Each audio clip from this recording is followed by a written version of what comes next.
call to order this meeting of the Community Development Recommending Board. Chairperson Carmen Sean Miller. At this time, we do have a quorum, Madam Clerk. City Clerk? Yes, we do, and we are in compliance with the open meeting law. Alrighty, at this time, would you like to call roll, please? Yes. Chair Miller? Here. Co-Chair McKnight? Here. Alternate Co-Chair Jordan? Here. Member McGrath is excused. Member Robello excused. Member Aker? Here.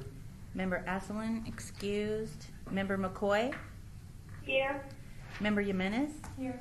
Member Janison? Here. Member Washington? Here. Member DeSalvio is excused, and Member James is also excused.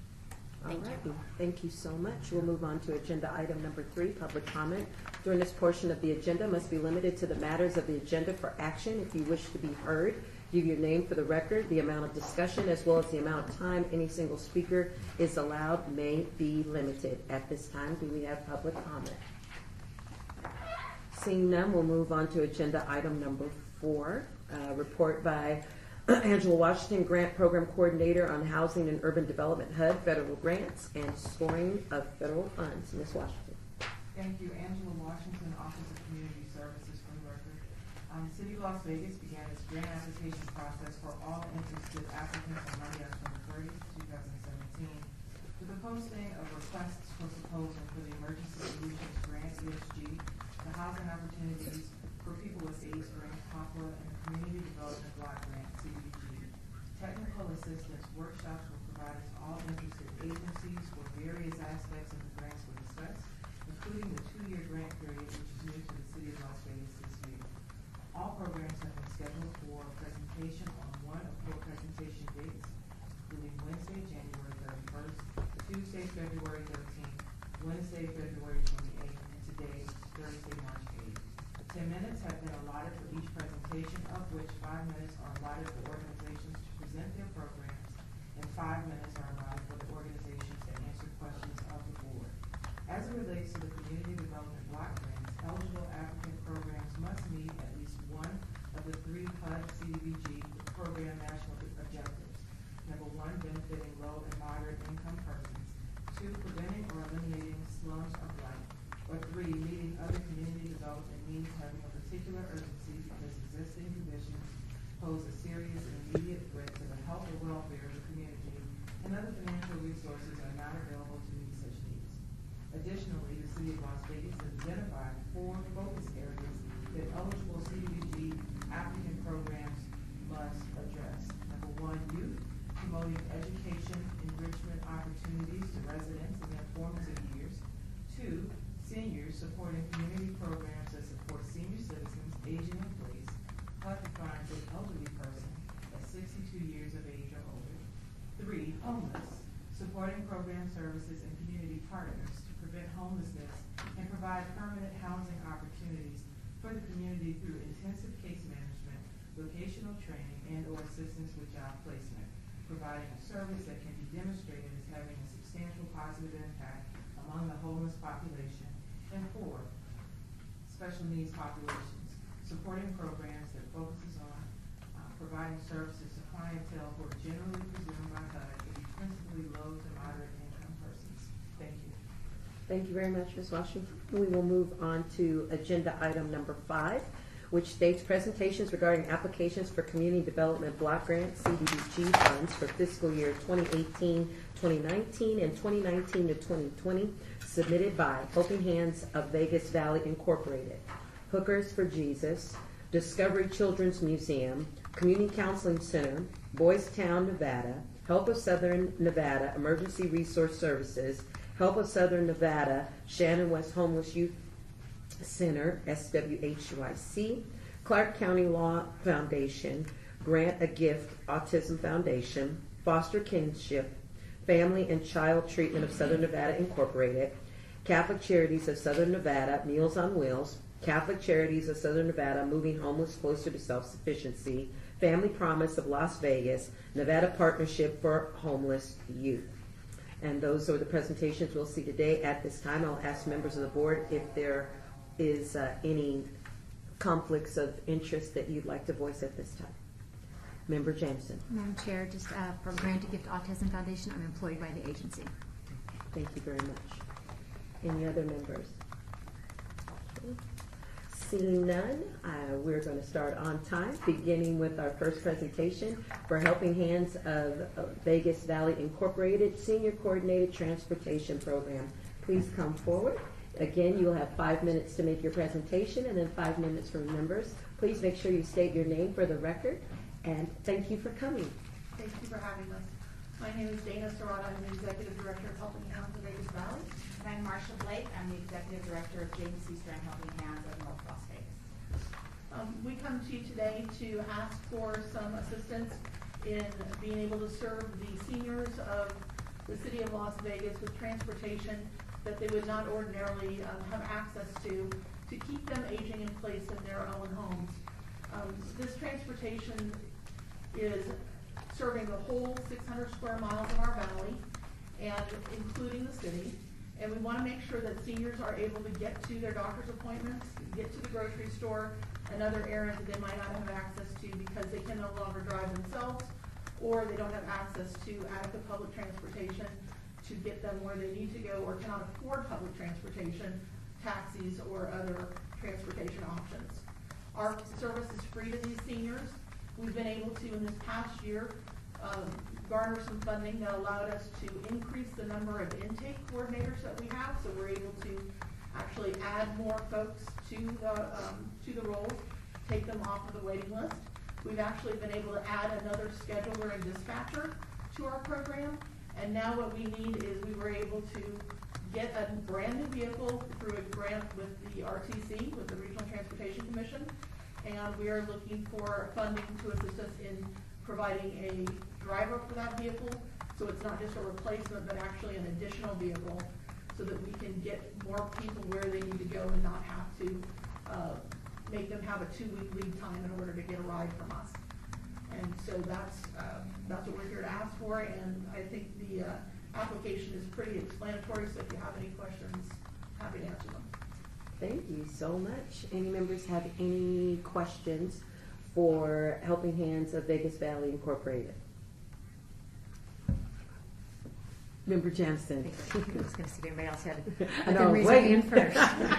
I'm waiting. James, first of all, it's nice to see you. I'm glad you're out and about. So Thank you. glad you're doing well. I just had a question on the budget. So I appreciate knowing that it's going to be for a new person. Yep. But when I look at the request for funds for the $100,000, and maybe this is more a question for staff, but you're asking for liability insurance of $5,000 and $10,000 for travel. Do we cover The travel insurance? The insurance, it says liability, it's actually vehicle insurance, Okay. because of the RTC and their requirements, we have to have several $1 million worth of insurance on our vehicles. It's quite Sure. expensive. And then the travel funds, we are required, because of our other grants that we have with Aging and Disability Services, to actually go out to the seniors' homes and do an in-home assessment when we first bring them into the program. And then we're required to annually go back out and reassess every single senior that's in our program.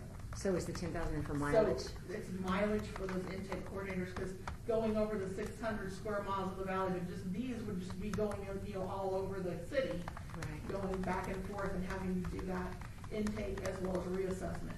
But it's a good way for us to make sure that the seniors are getting the services they need, not just from transportation, but for other things, because our intake coordinators can judge from their environment and everything, some other things that they may need, and help them with those referrals. And Madam Chair, follow up if I may? Yes. And can I just ask just a few more questions on the budget then? So supplies for $22,500, and the maintenance, is that for maintenance for the vehicles? I'm just Yes. clarification. So Yes. what would the supplies be for $22,000? Fuel primarily. Okay. Okay, thank you. Yeah, because it there's like no other category, so in most of our grants, supplies include the fuel. Fuel. So it's a direct client. Okay, so everything on this Service. budget is literally to add this new person to get more And everything, and access the more people. infrastructure around getting that vehicle on the road and serving those clients. Thank you very much. Any other members have any questions? Member Jordan? Thank you. In regards to your agency budget, you have other, in for example, 2015, line item other, $1,600. 2016, 2017, zero. In 2017, 2018, 50,000, and then you're projecting another 50,000. What is other? Other is actually in kind, it's mostly in kind. And so we got a vehicle from Toyota, and that was an in kind that we got this past year. I'm sorry, I had a vehicle from RTC that was like a donated vehicle, one of their used vehicles. Uh-huh. And then we're asking for another vehicle from them. We got a new vehicle and another vehicle, so these are like in-kind donations, that's what the other is, and they're vehicle donations. Okay, so the donations, in addition to the $500,000 that's projected this year, is that? Yeah, the other is that in-kind vehicle. Okay. All right, thank I you. wanted to kind of separate it out so we could see, because the donations could just be money donations. Uh-huh. It could be some, in-kind stuff and different things, but the 50,000, those are vehicles. Okay. Thank you. Any other members have any more questions for Helping Hands of Vegas Valley Incorporated? Seeing none, thank you so much Thank for you your very presentation. much. We appreciate you. Thank you very much.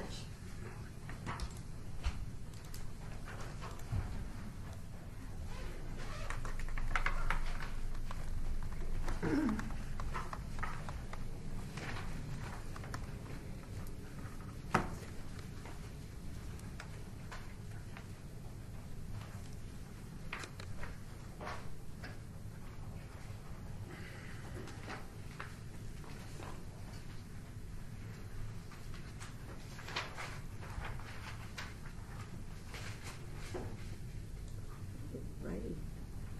Okay, I'll call our next presenters up if everybody's ready. Okay, our next presentation we call forward is Hookers for Jesus and the program Destiny House. You can come forward again. Make sure that you state your name for the record, and that you have 5 minutes for your presentation and 5 minutes for questions. Thank you so much for coming. Guess I was right on time. Yeah, your time is impeccable. We just left the Destiny House, so we are an organization Oh, called. please make sure you state your name for the record. Oh, I I'm so appreciate sorry. that. Mhm. My name is, this is my first time doing this, please forgive me. No problem. My name is Annie Lobert, and I am the CEO, president, founder of Hookers for Jesus, which is a nonprofit that helps women get out of the sex industry and sex trafficking. And we were established officially in 2007. We were recognized by the IRS in 2010. And in that process, waiting for that, we established a home, our first home in 2008 in Henderson, Nevada, called Destiny House, which that's what we have now, but now we are in a different location in Las Vegas. This home in particular has been open since 2013, and it is a transitional home that helps women get out of sex trafficking. It's a transitional home that helps women get out of sex trafficking. And it's a program that's 6 to 9 to 12 to 18 months. It's actually longer than we put on our grant. We let ladies stay there longer if they need to. But when they first come in the home, our first phase is the healing holistic approach phase. We are very trauma informed, and we always interview each client, each girl that comes to us in need with her genome and her background and what's happened to her. And I myself am a survivor of sex trafficking of 10 years in Las Vegas. I've lived here since 1988. So I'm very inept of the knowledge that it needs to take a woman from her total abusive situation into complex trauma, into a place where she has healing and wholeness and stability, to where she can now, after our first initial 4 to 6 months phase of healing, go into leadership training, job training, and then usually the 9th month, the ladies go out and get a job or complete their college, whatever they're looking to do. And by the end of the program, each lady that graduates is a totally different person. And she is now set free from the bondages from her past, and she's healed emotionally, physically, mentally, socially, and she's able to integrate back into society as a productive citizen of our city, of our state, of our country. And usually the ladies that leave our program that graduate, they get great careers. They turn into someone or something that they've never dreamed they could possibly be because of their past. And that's what Destiny House does. All right, thank you very much. Welcome. Any members that have any questions for Hookers for Jesus and their Destiny House program? Member Jansen. Thank you. Hey, it's nice to see you, and thank you for all the work that you're doing. I have just a couple of questions. On question 16, on the program intake, can you describe a little bit more about what that is? Because it just seemed a little, I didn't quite understand how you really found the girls, how they found Right. you, and all of that. So it just seemed a little short on details about the I intake. understand. Well, the girls that come to us usually are referred by other agencies. However, our biggest draw to the ladies that reach out to us is social media, believe it or not. I've been in social media for a very long time, so a lot of our girls come to us through Facebook, emails, they get referred by other girls in other states, or specifically with the city of Las Vegas, we get a lot of referrals from CCDC and girls that are in this general area. People know about us. The girls that are working in the casinos in downtown Las Vegas and on Boulder Highway and areas of that nature in this part of town, they hear about us through other girls that have gotten help. So that's a large referral system for getting the girls is done through that. And when they come into our home, or I'm sorry, before they come into our home, they go through an interview process. It's just an intake process. The first initial contact is, how did you hear about us? And we give them sex trafficking, obviously, a human trafficking interview. Make sure that they are a trafficking person, because we will not take ladies that have not been trafficked into our home. It's very specific. It's very boutique. We don't take just any woman off the street, which we'd like to, but it just would be, it's not, it needs to be specified for what we know what we can do. And the process, the next step after the first initial interview is, are you a candidate for Destiny House? If not, we will help this lady get resources or give her resources that she needs in the valley to be self-sustained, whatever we can do for her. But if she is a candidate, we do a second interview, which is it's about an hour and a half of our application for our house. And then she goes into the third phase of the interview, which is interviewing with our trauma consultant, Dr. Haley. And Haley really helps us identify what the treatment plan could be possibly for her, should we accept her into our program. We, of course, have to get their medical records. Mental health is super important. And we assess the client before we take her in, because we have to make sure that our home is going to be a good fit, number one, for her. Number two, that it's not going to disrupt what's already happening in our house.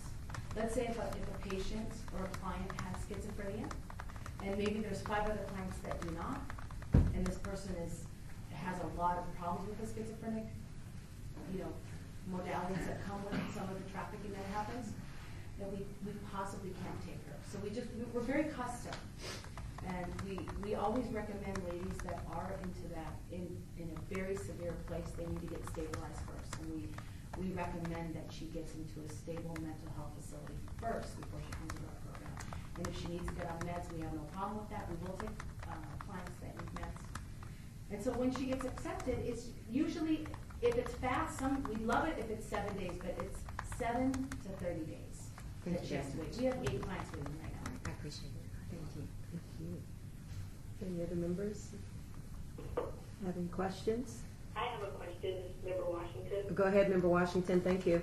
Thank you. My question, and forgive me for my ignorance, and trying to understand the process of someone who's been trafficked to get into your program, if they are currently being trafficked and they get away from whomever has been holding them, and you said that there is a process, a first interview, second interview, what have you.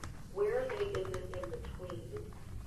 And maybe I'm picturing it wrong, of someone being able to escape their situation. That how does that work? That they are able to do this first, second, third round of interviews and still be in a safe space? So that's something that we work with within our community very well. We work with Shade Tree, Safe House, and Safe Nest, and we highly recommend to each client, If they don't have a safe place to go, whether it be a relative or a very good friend that's trusted, that's not a trafficker or associated with the trafficker, we always work with Shade Tree. We recommend that they go there, and most of our ladies do go to Shade Tree. And we do the interview process while they're at Shade Tree, or Safe House or Safe Nest. But normally it is Shade Tree at this point. We would love to have emergency house one day just for this. This is needed in our community.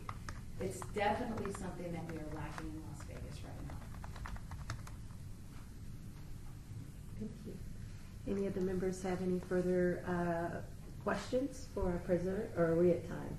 We are at time. That was perfect timing. Thank you so much for your presentation. Appreciate Thanks for having us. You're welcome.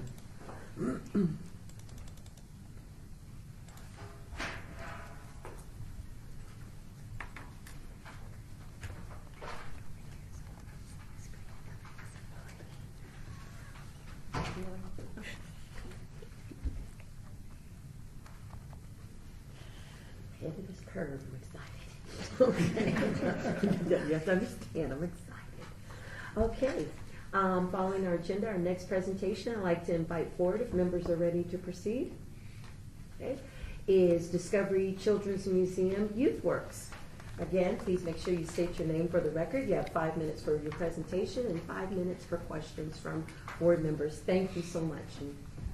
Good afternoon. I am Lisa McNallen, Interim CEO and Vice President of Discovery Children's Museum. My name is Michael Curtis, and I'm the Manager of Volunteer Services and Youth Works at the Discovery Children's Museum.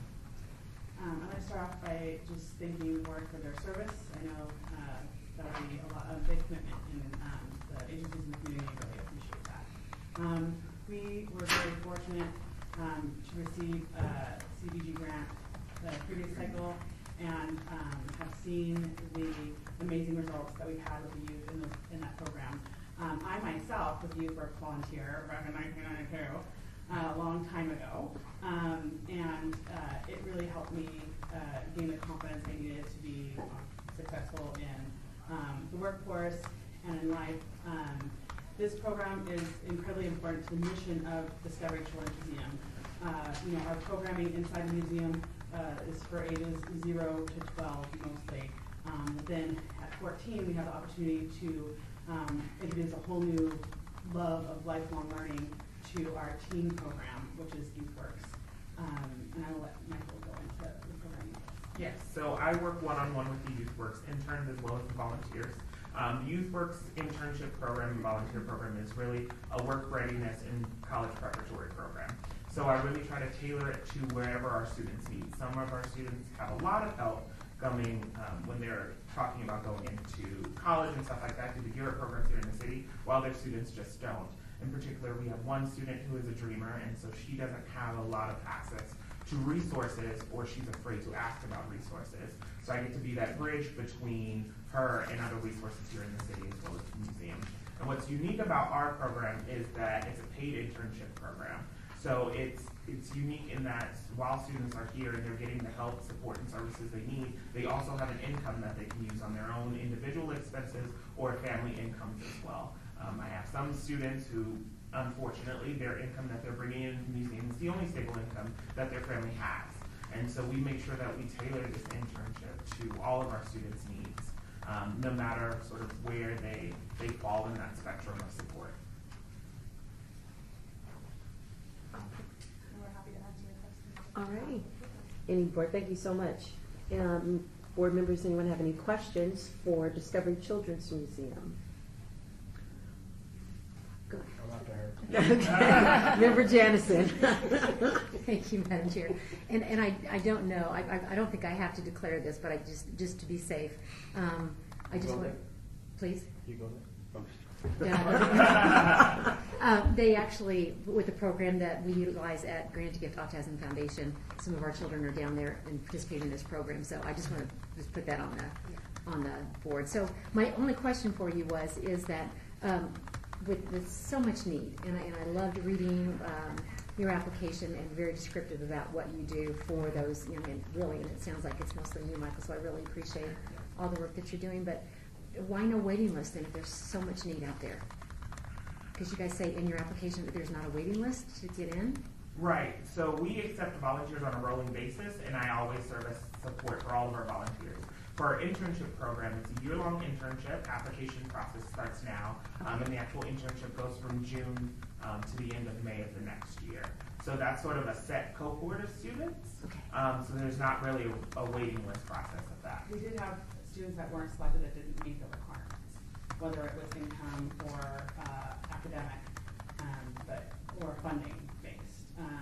We didn't really call it a wait list per se, but we did, Vegas is a very transient town. We did lose 2 interns last year, not in the city program. Last year we were concentrating on 2 schools, but on our other youth works program funded by private donations, we lost 2, and we were able to pull from the candidates that were still eligible. We don't really call it a wait list, but we do have eligible volunteers that could be interns if we had more funding. So I appreciate, and I think just for clarification, because for me, as I read that from a wait list standpoint, then there's no need. And so, because it's my understanding there is a need, and so when you say there is no wait list, it's like, well, then why do you need that? So I just wanted to clear that up. So thank you for saying that there actually is a wait list. Okay. We don't like to get their hopes up though, so we just basically say no and then we call them and surprise them. Okay. Yeah. And they get very excited about it. At that age, there's so many wait lists for everything. Yeah. College, all kinds of stuff. Member Jordan? I think one of the variables that we look at when we're looking at these grants and so forth is the collaboration efforts, the financial budgets, just the whole RAM. And my interest I go to is in regards to attachments or the board members, kind of board members you guys got, kind of collaboration you got going on. If I look at you guys' board minutes, it looks like a home security FBI document. We have blackouts. Is there a reason for the blackouts of all your minutes? That is a fantastic question. I have not asked that question on the board. I think that we do discuss a lot of personnel matters and that aren't in the minutes. And when in regards to our donors, those things are also private. So that could be, I have to look and see specifically what you were looking at, but I think that those discussions that we have at the board level, when we do publicize our board minutes, those things are written. We're kind of looking at the transparency of it, just, okay, October 17th, 2017, what you submitted. Okay. Okay, that was interesting. Now, other, in your budget, in your agency budget, you have other, $300,000. What does that consist of? Does it just consist of what? The other in the agency budget? Right. The full budget? That could be anything from, repairs, maintenance, not necessarily interest, but if we had any payments in regards to lawsuits, not necessarily, we're a facility, kids play in it, kids are figured out an elevator, things like that. Okay. Thank you. This member Miller, I have a question. I also look at the attachments also, and I'm wondering, did I miss your memorandums of understanding, like who you partner with? Did I miss that, or they weren't submitted? Help me out. Because I heard you mention you work with 2 schools previously, and so is there a partnership there? Not an official one. Okay. I've worked with their counseling department as well as the principals at those schools to help market to the students and bring them into the program. We try to target the kids who are in the vicinity because it's easier for them to get to the museum, but it's nothing official. Okay.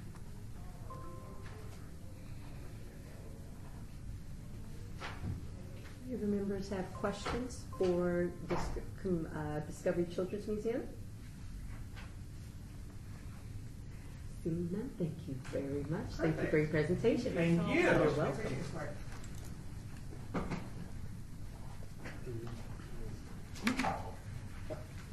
Okay. No? Just thinking I wasn't on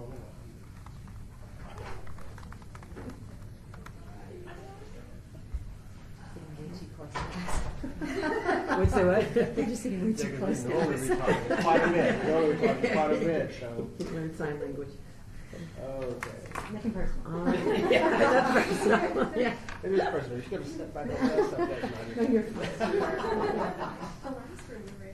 All right. Yes. Members, are you ready to go forward? because I'm running at a clip, as you can see. I'm just done. All righty. I'd like to invite up now Community Counseling Center for their adolescent mental health program. Again, make sure that you state your name for the record when you're speaking. You have 5 minutes to make your presentation and 5 minutes to take questions from the board. Thank you very much and welcome.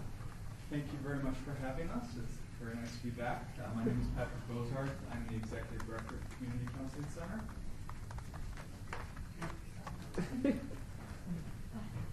I'm Michelle Velardo. I'm the Director of Operations for Community Counseling Center.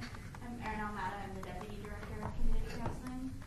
Kate Lerner, Director of Administration for Community Counseling Center. So, I'll tell you a little bit about our program. We are seeking funding to help fund our mental health program for adolescents. This is a program we just launched at the beginning of this year. It's grown quite a bit. We currently have 1 weekly support group called the Chat Room. But our goal with this program is to expand it to include several more weekly groups. Also,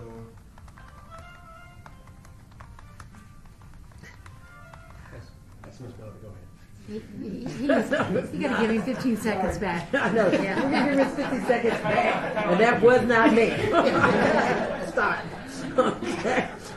Yours has more meat, but that's Yeah, okay. yeah, mine has more meat to it. and of course, our goal is we would like to expand this program to include more weekly support groups, as well as to also add a substance abuse treatment component. So far, the program currently includes case management, which is a very important part of our treatment plan because we use an integrated approach. So, meaning that we focus not just on the client's mental health needs, but through the work of having a case manager available, we're able to identify other needs that the individual might have in their life. And the job of the case manager, of course, is to help link that individual to the services. Also using the integrated approach, we wish to include the family members, in particular the parents. So in our adolescent program, we'd like to include more weekly groups that would also include the family, because that's a very important part of treatment. And we also do provide on-site psychiatry. So I think it's very important to have that available to this client population as well. Another important focus for this program is because a lot of these children are at the age where they might soon be going to college, we'd like to be able to offer life skills courses as well. So courses, for example, that could help them navigate the process of applying to college, or just how to improve their grades currently in high school.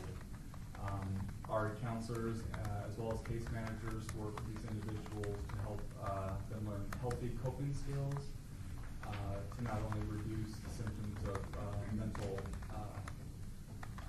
presenting mental health issues, but also just help them adapt to certain challenges in their life.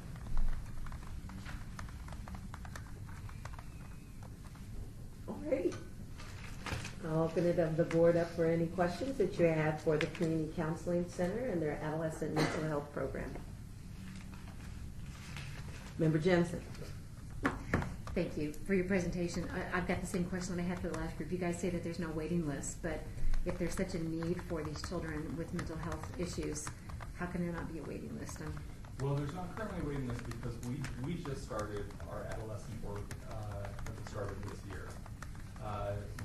Several years back, Community Counseling Center did have an adolescent program, but because of changes in funding, as well as the start of the Affordable Health Care, we transitioned primarily just working with adults.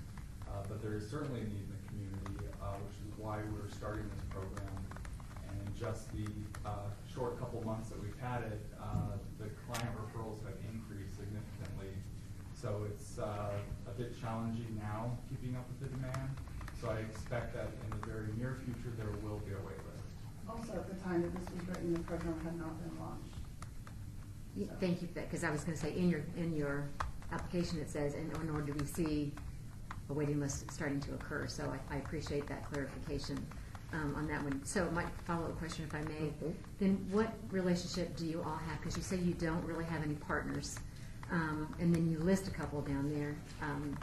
But I'm just curious, especially with the Clark County School District. I mean, it sounds like that would be a natural partner, and I'm just trying to understand why there's not a partnership with CCSD. They are actually listed as one of our partners. I think to clarify, what was meant in the grant is that we don't currently work that closely with other similar type organizations providing the same type of services. We work with many other diverse organizations that offer a whole wide range of services. So those right now are where we get most of our client referrals. Yes, from CCSD. Yeah. That's one of them, yeah. Okay. Also, again, at the time that this was written, the program had not launched, so we didn't have any formalized MOUs. However, our referring relationships often don't have to be formalized in an MOU. If we need them for collaborations of services in the future, we will create an MOU. Again, it was not even launched yet when we wrote this, so we didn't have anything at the time to attach to it. I also just wanted to mention, to what both Patrick and Michelle had stated, one of the schools that we've actually been working with very closely is Mission High School, which is familiar with the Henry High School. Who are you? Erin Almada, I'm the deputy director. So they're one school that we work with. We've been in conversation with about creating some sort of programming to provide for their students, and we are in the process of conducting a number of marketing visits with a whole lot of different organizations throughout the community. So CCSD being one, and about a project for homeless youth, and we've been talking with inpatient facilities as well. So if they have adolescents in their inpatient program who would need to level down and receive outpatient treatment, that's something else that we're looking at too as far as referrals. But Michelle said at the time of writing the grant, we didn't have anything formalized because it was not yet launched.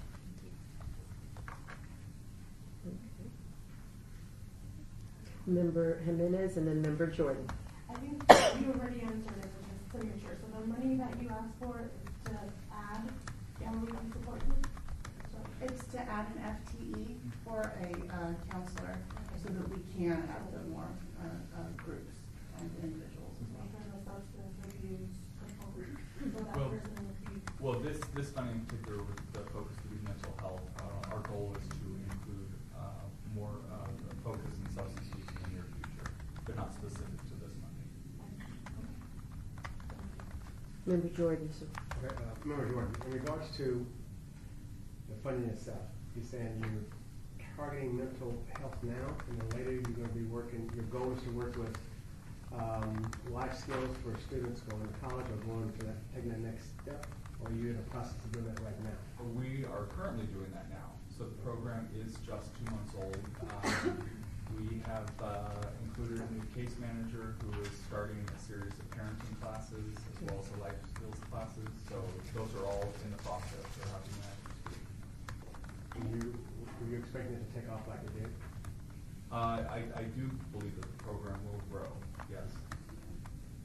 I'm sorry, just to add to, I think our general approach is just because we're not targeting one specific age range right now. I mean, other than the child adolescent age range. So right now it's probably between 12 to 18 or so, which is I mean, I'm sure you're aware, it's adolescents. That's a huge range. So I think our goal is really just to meet them where they're at. So if they need mental health treatment, that's our primary goal.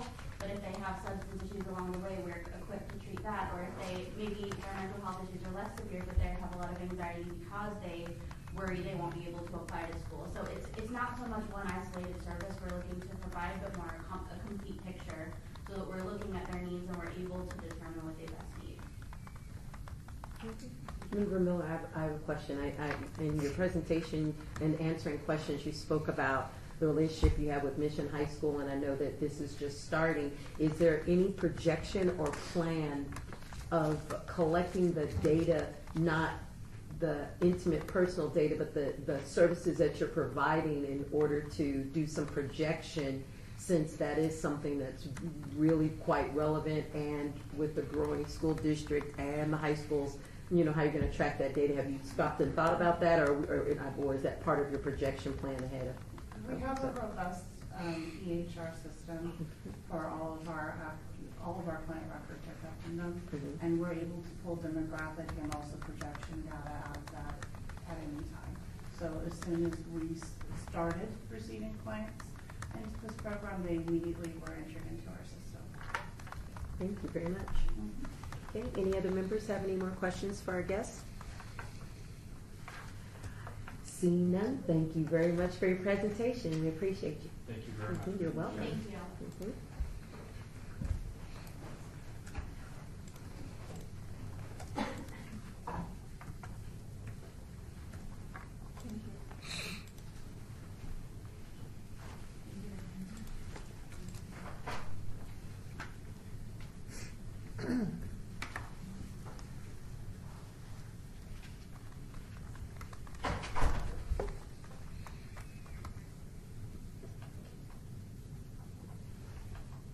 Everyone ready for this presentation? Okay. All right, I'd like to call up Boys Town, Nevada Care Coordination Service Plus. Again, you have 5 minutes for your presentation, 5 minutes for questions. Please make sure that you state your name and speak in a projectile voice so we can hear you. And thank you and welcome. I'm Jessica Sasso. I am the Senior Director of Program Operations. Hi, my name is Caitlin Stapley. I am the Program Director for Community Support Services. So care coordination is an intensive case management service that teaches families how to access resources and supports.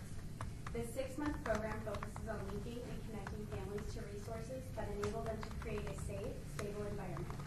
The goal of the program is to increase the independence of families as to not rely on a case manager. Many services in the community provide short-term solutions, and care coordination looks to provide a long-term solution.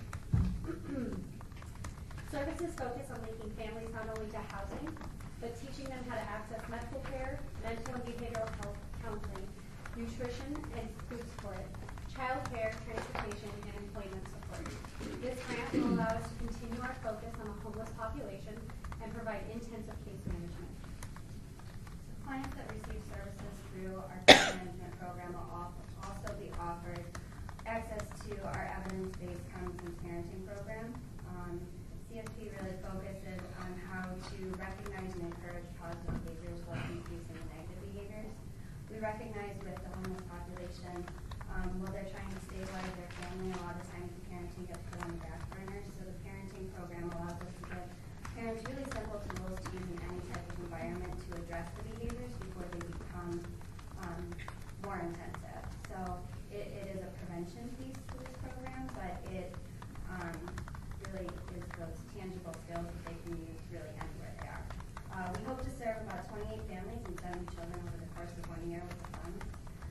We currently receive funding for this program and have served 10 families since we started with the CDBG funds. We will continue our collaboration with Family Promise and Catholic Charities for referrals and look for other partners to kind of funnel the homeless families our way and make sure that we are providing care coordination services with additional parenting programs. Right.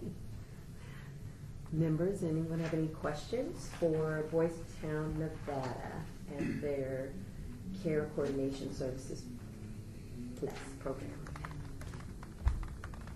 Member Aker. Yeah, on your agency budget, where it says fees charged, for the last 2 years is 0. Now you have it at $117,000. The fees charged, could you explain that? And it's the overall budget, you said? Yeah. Agency budget. And it's got fees charged. For the last 2 years it was 0. And then for this year, it's $117,275.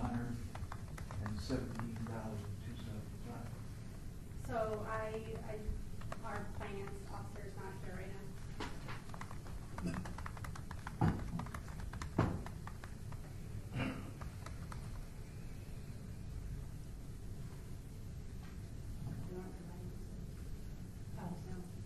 The services weren't provided before, so we weren't charging any money for them. I would think would be the end. So we've done care coordination services in different contexts, but last year was the first year that we had received funds to do community-based services for the homeless population through this funding source. So foundation dollars and private donations. So we weren't providing the services before, so there are no fees charged. I'm taking it for the zero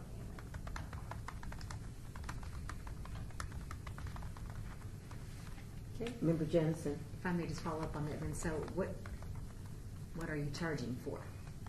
Or who do you charge the families? We do not charge the family, it all comes through San Diego County. Okay, so what are the fees then, what are you charging? So currently with the funding that we're getting, we are not actually covering all of our costs right now. So it's other fees. It's employee fees, so the staffing for it.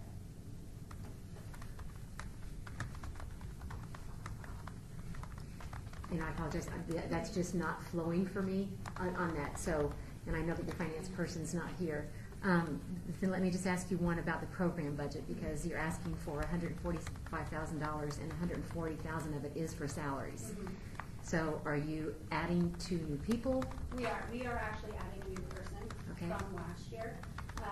From the budget that we asked for, the grant cycle beforehand, we did not get everything that we asked for. We are adding the component of another full-time person. And so that 140 would cover, 2 full-time employees. okay, I guess, because it says for the program total is $500,000.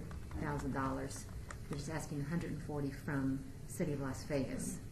So the 500 is for 2 new employees? So the 500,000, what Caitlin was talking about earlier, was our care coordination services altogether. So we currently partner with 8 schools, and we provide care coordination services to those 8 schools, and they are through private donations and foundation dollars. So that is the total program budget, not for the specific, the homeless population. Thank you. Yeah. Got it. Okay. Any further questions for Boys Town, Nevada? Seeing none, thank you very much. All right. Board members, I just want to make you aware the next 2 presentations is one agency and back-to-back, and then we'll be taking a break. And I'm 20 minutes in front of schedule. I'm excited. So we're excited. Gotta put your praise on where you get it. Sorry about that. Okay.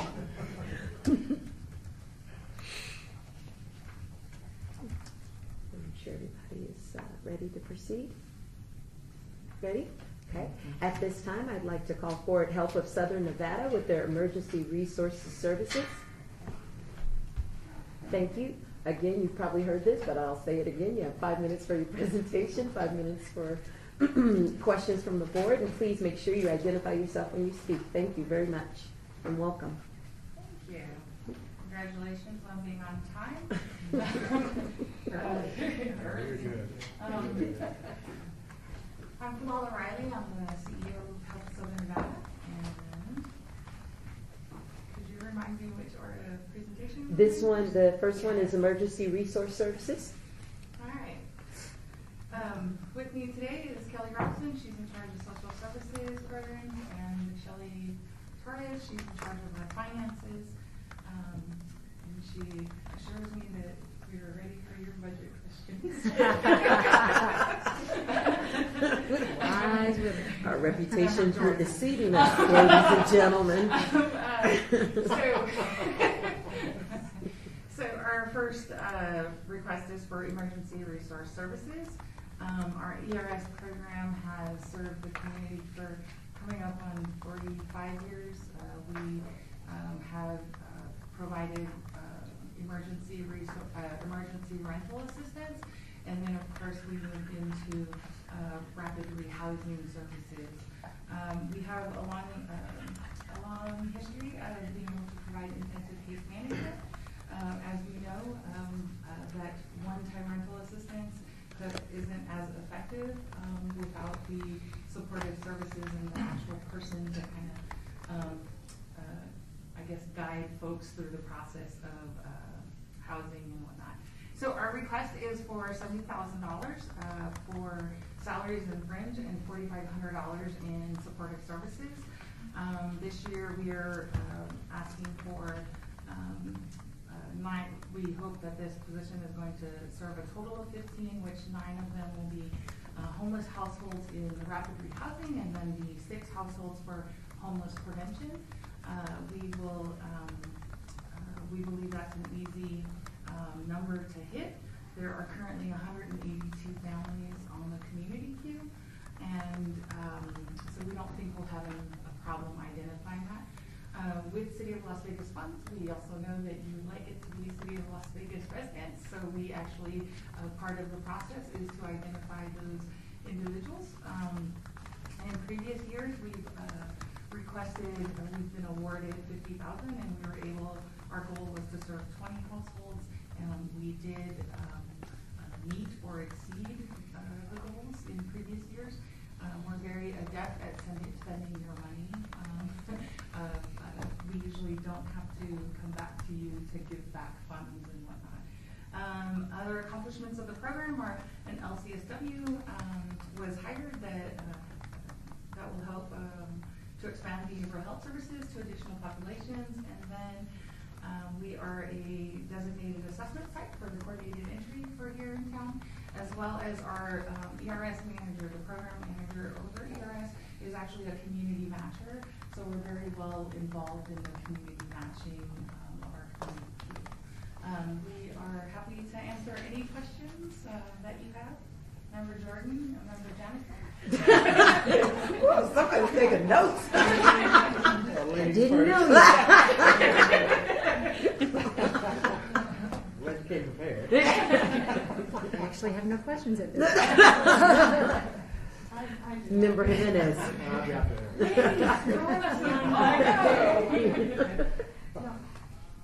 It just, I always look at how many clients are served. And so I'm looking at the questions I'm asking, how many clients, and it said that you'll be serving 15 out of 2,700 clients.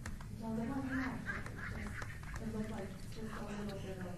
So I think that the 2,700 clients are actually for that program, ERS. That's how many families and whatever go through that program in a year. With this funding and this particular salary, we are looking to service the 15 families out of the City of Las Vegas. So, if I can, in regards to your budget, okay, we're looking at the fluctuation of the budget. Now, notice the consulting base. I mean, is that, you're looking at $326,000 for consulting. Is that a norm, or is that, I mean, we know it's exploded from 2015 to now, not that much of a decrease, or increase rather, but $337,000. Is that? As an agency? Yeah, as an agency. So you look at the agency, that's the agency's number, it's kind of a. Yes. So some of the breakout, well, Shelley will, I'm sure, correct me and add, but one of them is we actually don't have an in-house IT network people. Right. So a chunk of that is actually consulting for keeping us online. And then the other ones are inclusive of The 403B consultants, which is our fringe benefits for retirement funds, which is like $10,000. We have some consultants that help at the youth center, so that's part of this budget. Then we have our holiday and database consultants that come in during the holidays. We have a huge holiday program. And the other, Kerman Dev, which is our PR company that we have, is an outside consultant to us. And we were going to hire an HR consultant, but we didn't. We decided not to. But that's part of the budget in here. And then we had a Medicaid contract there that's part of this. So all that's lumped into our consultant. I'm sorry, did you state your name again? Shelley Torres. Okay, thank you, Ms. Torres, appreciate that. Okay, any other members have any questions for Help Us Southern Nevada with their Emergency Resources Services program? Okay, seeing none, you guys can go ahead, you're up again with your Shannon West Homeless Youth Center. Can I have just 1 second to get to that application? Yeah. Yes, ma'am.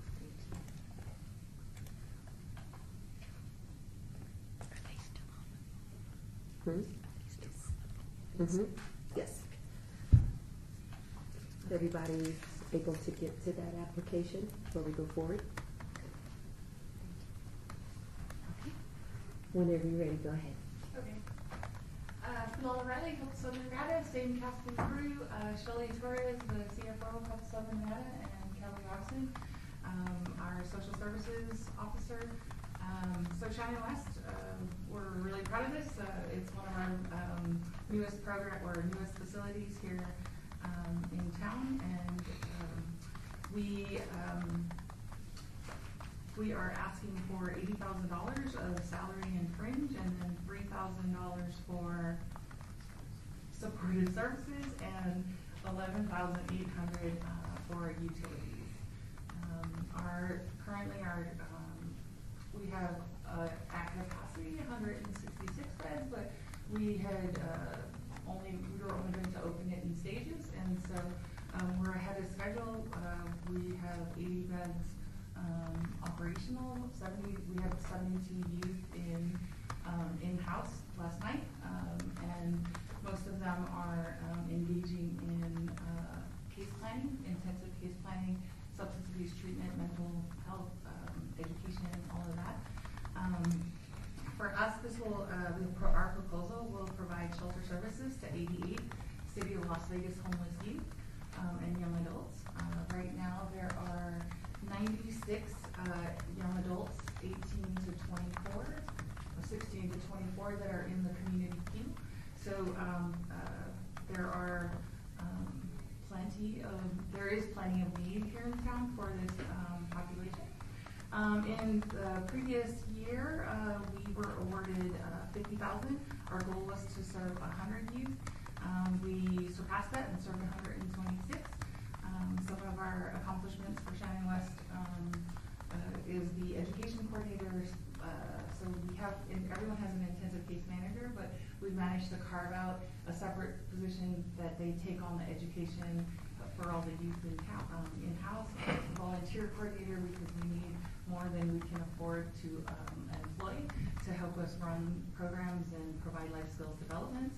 And then some of our more important collaborations have been with Leadership Las Vegas, the Shannon West Warriors, the Las Vegas Junior League, Nevada Women's Philanthropy, MGM, and the Center. We're happy to answer any questions with regards to Shannon West. Thank you very much. Member Miller, just clarification. You're requesting 80,062 and some change. Is that going to be for adding a educational referral or case manager for that salaries, or is that for more than one person?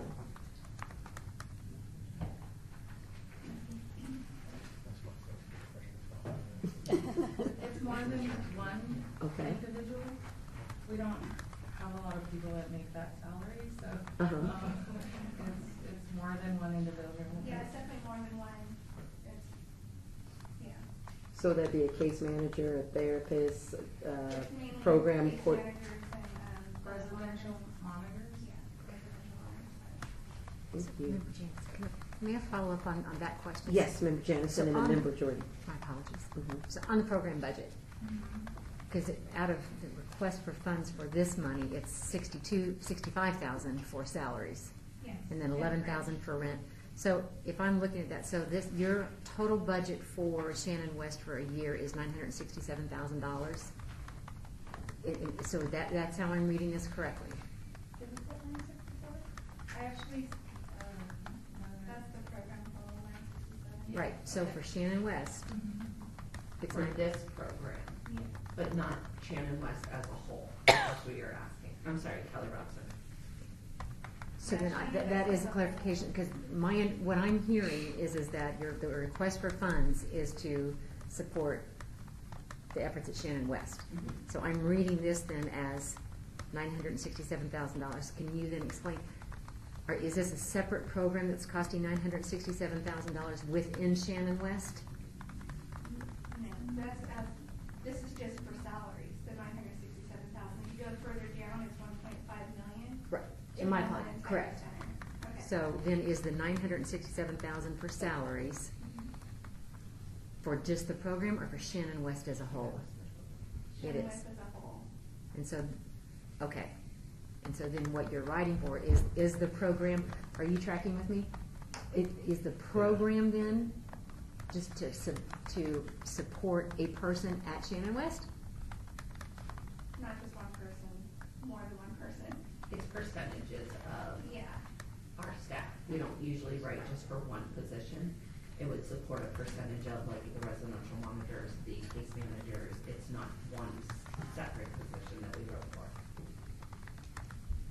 Okay, and I'm only following because I didn't have a question until you asked that, because now I'm not sure that I'm truly tracking on this, but thank you, I'm okay right now. Because the ESG budget had like actual justifications that we had to write, this one didn't.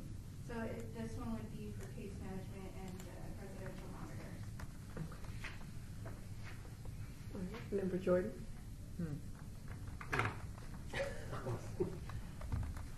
Okay. I'm a little confused myself. No, I'm good. I gotta figure this out. So remember, Janice. Yes, ma'am. Let me try. So if you go to question 14, it says summarize the program, and then what the dollars are going to be spent for. I guess that's where I'm. There's a whole lot in here. Is the whole program services to participate at Shannon West?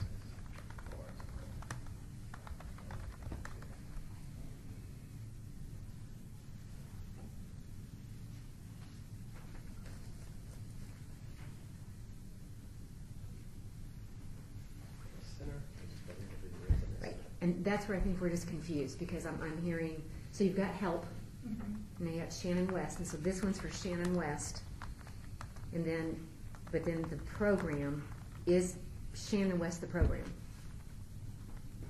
I think that's where we're confused, because there's other applications out for help.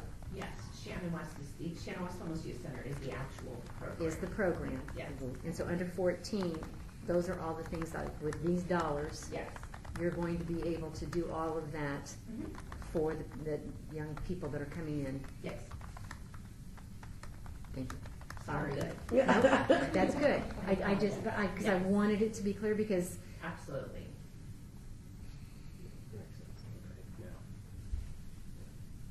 Member Jordan, you want to further add on to your initial question? Sorry. I think I'm a no 12. I went from I think I'm okay now. Okay.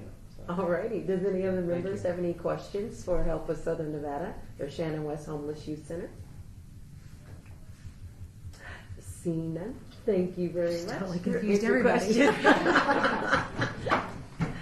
And with that, members, we're going to take a 10-minute break. So I'm going Madam to. Chair, may I ask a question before Yes. you do? So I'm curious, because we are so ahead of schedule. Yeah.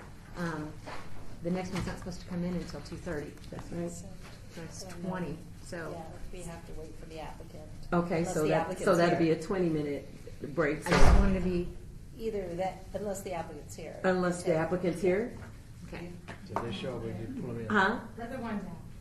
Oh, you're the ones after. 40, yeah. So You might we be should, moved up, so we really- so that then would give you approximately about 20 minutes. We're about at 2:09. So you're welcome, board members. You're going to go ahead and take a break, and we will see you, and we'll adjourn at this time. Thank you. Recess. Recess. Yeah, not adjourned.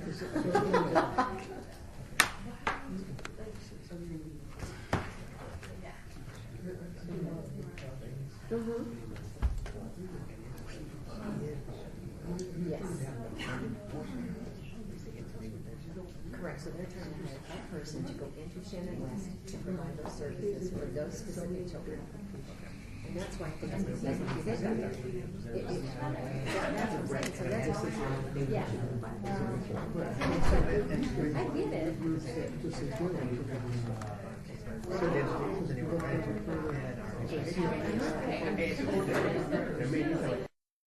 I get it. Member McCoy is there. I'm restarting. Member Washington, are you there? Yes, I am here. Okay, wait, we're good. Okay, thank you. Okay, so they're both there? Yep, great, thank you. can double check. Yeah. You can double- You can double check. Thank you. Thank you.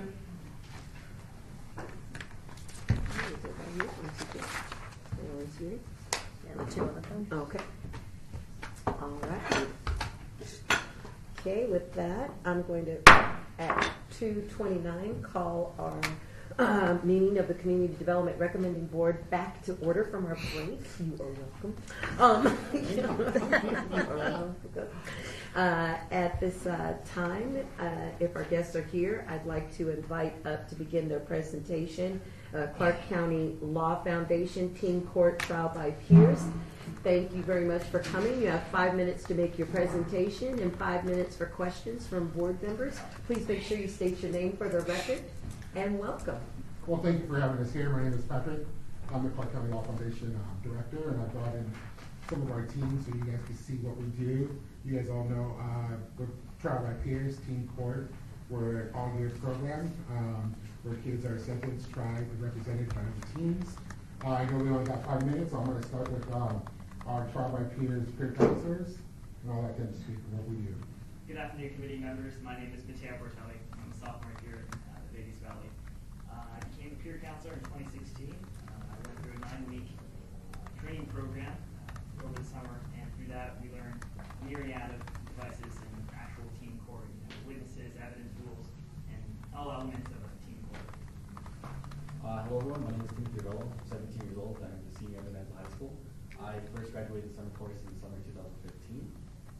And once I graduated the course, I was now fully fledged peer counselor. And with that, being able to defend youth in court and prosecute them, it really enhanced my speaking skills and also my fear of talking in public. And also, the most important aspect, I believe, with trial by peers is giving these teens a second chance.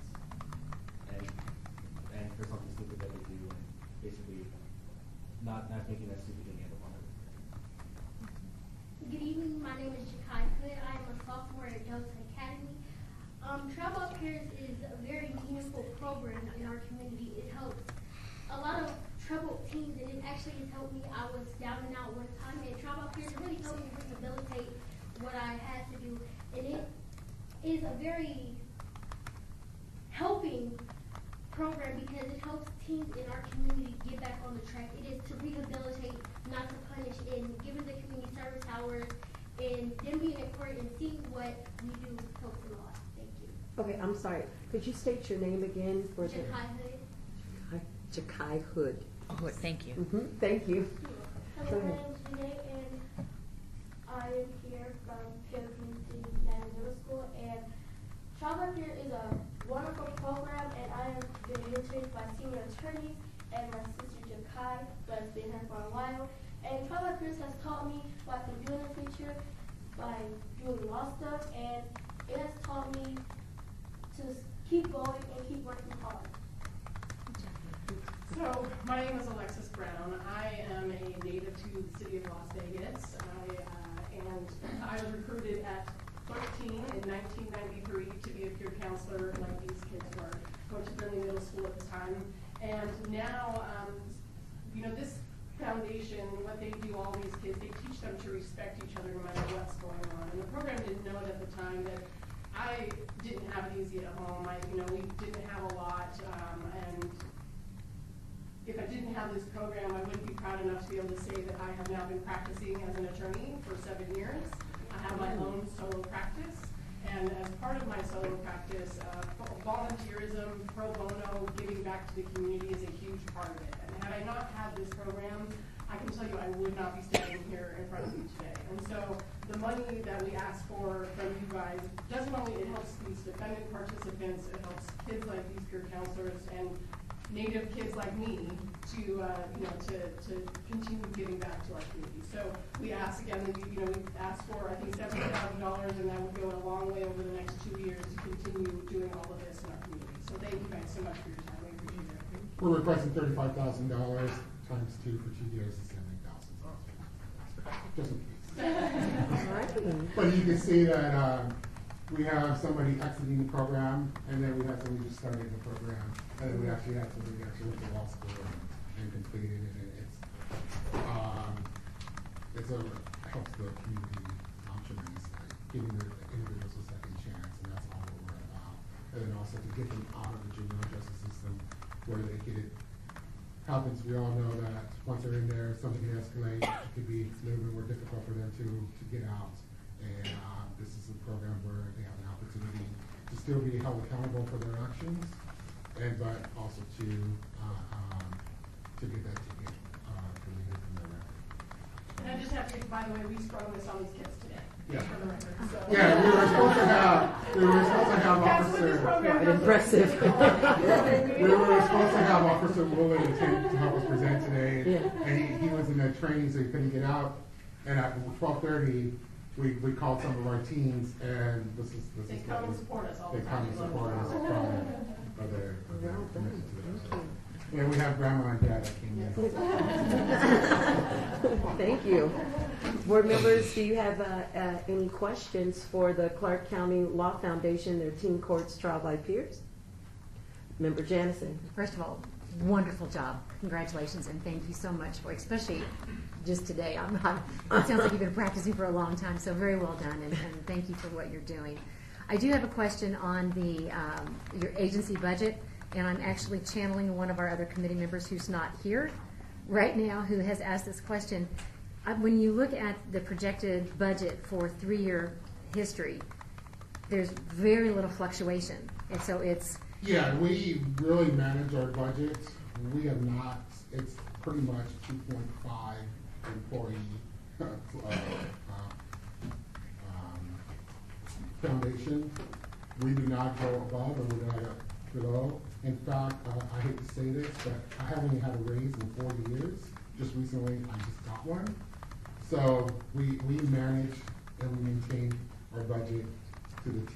So, and I appreciate that. I guess what I'm asking specifically is that how can your utilities, for instance, how is it that every year it's $7,040? I mean, because every year it's the same? And pretty much, yeah, because we actually own our building. It usually kind of stays relatively the same. Okay. We didn't really have, at one point, we didn't have anybody in our office for almost 2 years. It was just us. And so just recently, we had put somebody downstairs. We moved upstairs, and now, obviously, but we still kind of just try to manage our utilities the same. Thank you. Yeah. We actually, what's great about our foundation, we actually own our own building. We do collect, that helps us with our income or revenue. However, of the 4 years, the 5 years I've been with the foundation, we only had full occupancy within the last year and a half, so it really hasn't really fluctuated very much.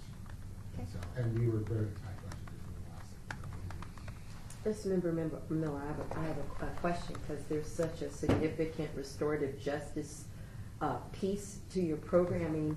Are you in a collaboration or partnership with the HOPE program in CCSD? Because I know that they are trying to expand the restorative justice component for sites. Yeah, what we've been trying to do is, and what's great about our cases, with the Clark County School District, we also started a program a year and a half, about 2 years ago, where we received a referral program where the kids are not actually given a citation, they're actually referred to the foundation. They're still held accountable, but they actually, instead of pleading not guilty or guilty, they plead no contest. But the whole idea is for them not to give the officer an opportunity to not to cite the child, but also still hold them accountable for their actions. So some of these kids will hear some of those cases. It's less information, but at the end of the day, it still holds that kid accountable, but also not puts them into the to juvenile justice. So we're trying to be innovative. We're trying to think outside the box. We're trying to work with the school district. We had momentum with Metro for a while. We had Captain Scott. We started actually this program in 89106, and we had Captain Scott from Metro helping us out. In fact, I just got a letter from Captain Scott today saying he's going back to community outreach because he's been in narcotics for the last couple of years. Mm-hmm. And then hopefully we can pick up that momentum again with action with Metro as well. Thank you. Any other board members have any questions about our Clark County Law Foundation? I'll just say you guys are outstanding, and if we can continue to encourage you, because Miss Hood, this younger Miss Hood, great job. Middle school, I mean, I'm like, okay. I'm going to expect you to be that attorney in a couple of years, and your sister next to you, sister company or whatever. I expect that gentleman. Best of luck to you, gentlemen, too. Congratulations, you did a wonderful job. Thank you. Thank you. Thank you for your time. Thank you guys so much. You're welcome. Thank you. If you just, when she's gonna call. Okay, as we're preparing for our next presentation, is there any member that would like to speak at this time? Yes, thank you, Madam Chair. This is Member Janison. I am going to step out of the room at this time, as the next presenter is the Grant to Gift Autism Foundation, and I actually am employed by that organization. So I will return after they... Thank you. And we will send someone to come and get you. Thank you very much for disclosing. We appreciate that. And with that, I'd like to call Grant a Gift Autism Foundation TeamWorks Vocational Program forward. Again, you've been here, but 5 minutes to present, 5 minutes to take questions from the board. Please make sure you identify yourself for the record. Thank you very much and welcome. Hi, I'm Kelly Pearsall. I'm the Chief Financial Officer of Grant to Gift. I am taking the place of our Executive Director and CEO because she just stepped out. And my name is Desiree Wingeter, and I'm the Programs Manager and Behavior Analyst for Grant to Gift Autism Foundation. So at Grant to Gift, we've been seeking to change the landscape of services in Las Vegas for autism. It's been quite an exciting past 2 years for us. We've partnered with UNLV School of Medicine, and we have opened a center that focuses on bringing all services together under one roof. So that's diagnostics, speech therapy, neurology, and behavioral therapy courses. And we recently opened in 2016, at the end of 2016, and we've been with them for 2 years now. So in this pursuit, we've also looked at Grant to Gift to provide scholarships for the clients that are going there, and then also fill in those gaps that the center itself can't provide and that the community doesn't have. So those are navigation services as far as helping parents and families understand what is available to them, what the services are that they might need, and then also looking at the transitioning of young adults with autism into the workforce and living independent lives. So again, for the record, my name is Desiree Wingeter, and I'm the Programs Manager and Behavioral Analyst at Grant to Gift Autism Foundation. I have the pleasure of working with our teens and young adults in our TeamWorks program. And there is a huge need for adult services in the city of Las Vegas and actually nationwide. For people with autism, there's a huge need for job placement support. And that is because insurance does not cover these services. Our teens do not stop having autism at the age of 18. Individuals keep having autism after the age of 18, and that is why we have created TeamWorks to help fill in that support and get these teens sustained jobs so they can contribute to society just like you and I. Our TeamWorks program is partnered with a variety of different places within the city of Las Vegas, such as Discovery Children's Museum, Goodwill, Subway, and others. Spread the Word is also one of them. We utilize behavioral principles within our program, so we're able to really track the progress of each team within our program.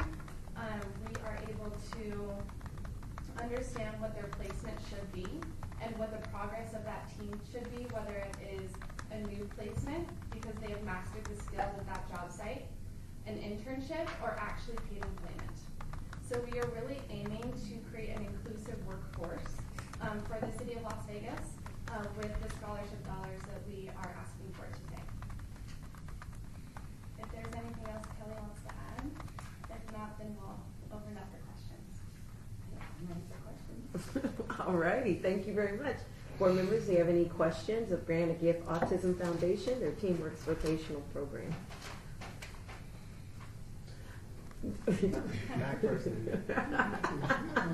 Member McKnight. Thank you.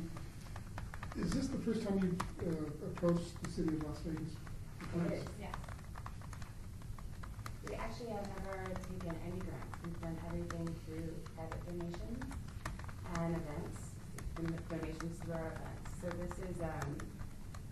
this is really exciting for us, and our entire model is built pretty much for what you're looking for. So we have a data-driven, results-oriented, individually tracked program that goes, begins in the community and then looks at them going into internships, or also we have an entrepreneurship program as well. So we can really, help to find the right vocational path for each child. Just a follow-up question. With the program, which I think that is great. Good. But with the grant that you're receiving, the program that, or you're requesting, the program's already existed. This is just additional scholarship funds. Yeah, so essentially when we opened the center with UNLV Medicine, the focus there is primarily on the clinical-based type of services. So things that can actually be billed to insurance or through Medicaid. There's ATAP funds that can go through that. And we do provide scholarships for those children that don't fit into either Medicaid or their insurance doesn't cover it. So we provide those scholarship dollars. But TeenWorks, in and of itself, as I said, because they're older and they're transitioning, insurance just doesn't cover that. So there's still a clinical platform to what's being done, because in the workforce, there's still autism to deal with, and they still need to know how to navigate going to work every day, doing a time card, dealing social interactions with everyone there, and then also moving into an internship or entrepreneurial. And so the program and the beginnings of it did start when Grant-A-Gift was a fledgling nonprofit, which we're still not that big, but as we were opening the center, and then we realized it didn't really fit into the medicine model.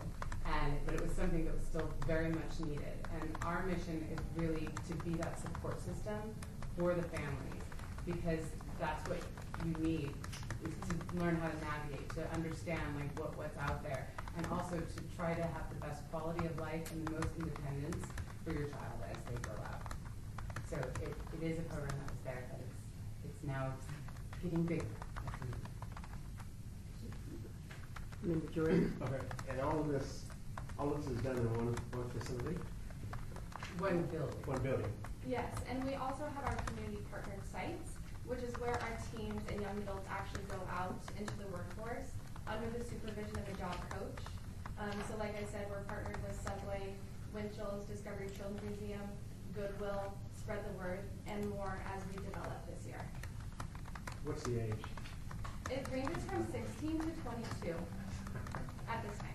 What was that beginning? Around 16 to 22 years old at this time. We did recently partner with vocational rehabilitation services with theater. So we were accepted with them so that we can continue to expand and grow into older populations.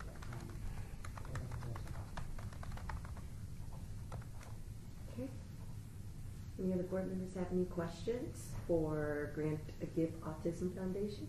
This is your first time doing this, correct? Your first time coming Come. to, not doing Yeah. this. Yeah, that's our Only did first that time. for my chair, too. I give us some mess with me around. This is the first time at applying here. Yes. That is correct. Let's have a good director. Oh, I don't know what. Thank you. That's why I got the CFO doing that. Awesome. All right, well, I don't see any other further questions or hear any more questions for you. Thank you very much for coming. Thank you guys. You're welcome. I'm going to go get our member as everyone gets prepared for our next presentation. I think Angela's. Oh, Angela's going to okay.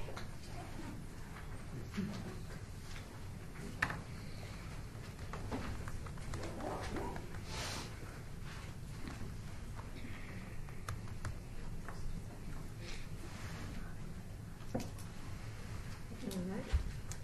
With that, we're welcoming back Member Jansen. Hello. You're welcome. With that, I'm going to invite up to prepare Foster Kinship, their Kinship Navigator Program. How are you? Please make sure you state your name for the record, and you have 5 minutes to present and 5 minutes for questions. Thank you so much for coming. Thank you. For the record, my name is Allie Calando. I'm the founder and executive director of Foster Kinship. And Foster Kinship has a Kinship Navigator program, and that's why we're here today. Our Kinship Navigator program serves anyone who is parenting their relative's child. There's about 23,000 children in kinship care in Clark County alone, so it's a huge population of children that's underserved, and that's what we're aiming to fix. Our program works to get families stabilized in 4 areas: legal stabilization, financial stabilization. We work to get them connected to all the community resources that they're eligible for, and then we provide a lot of emotional support and nurturing parenting, such as classes, support groups, family events, so that caregivers don't feel alone and can learn from each other. One example of how our Kinship Navigator program is needed and unique is a case that I have just got last week. It's a grandma who received her 13-year-old granddaughter from California. They just put her on a bus and sent her here to live with grandma with no paperwork, with nothing. And grandma is actually in senior living, and so she was served with an eviction notice on Monday because she now has her granddaughter. So as grandma is going around trying to access social services, she's being turned away because she does not have birth certificates for her granddaughter. She does not have guardianship. She's unable to get financial support at this time because mom is still collecting welfare benefits in California. And she's just run into one sort of dead end after another. And that's what our program works to solve. We understand the issues that kinship families face, and we will go ahead and get her the birth certificate she needs. We've been able to give her an emergency guardianship and get that through family court. I'm working on a long-term legal guardianship for this family. I can coordinate with California and figure out what's going on and why is it at this point. We work closely with the Department of Family Services to make sure that there's oversight if needed. And then we'll get her that TANF, the child-only TANF, because we've been able to submit the fraud case to California just within a week. And so we're able to solve some of these problems just because we focus on one thing and we do it really well. This is our second time asking for support from the city of Las Vegas.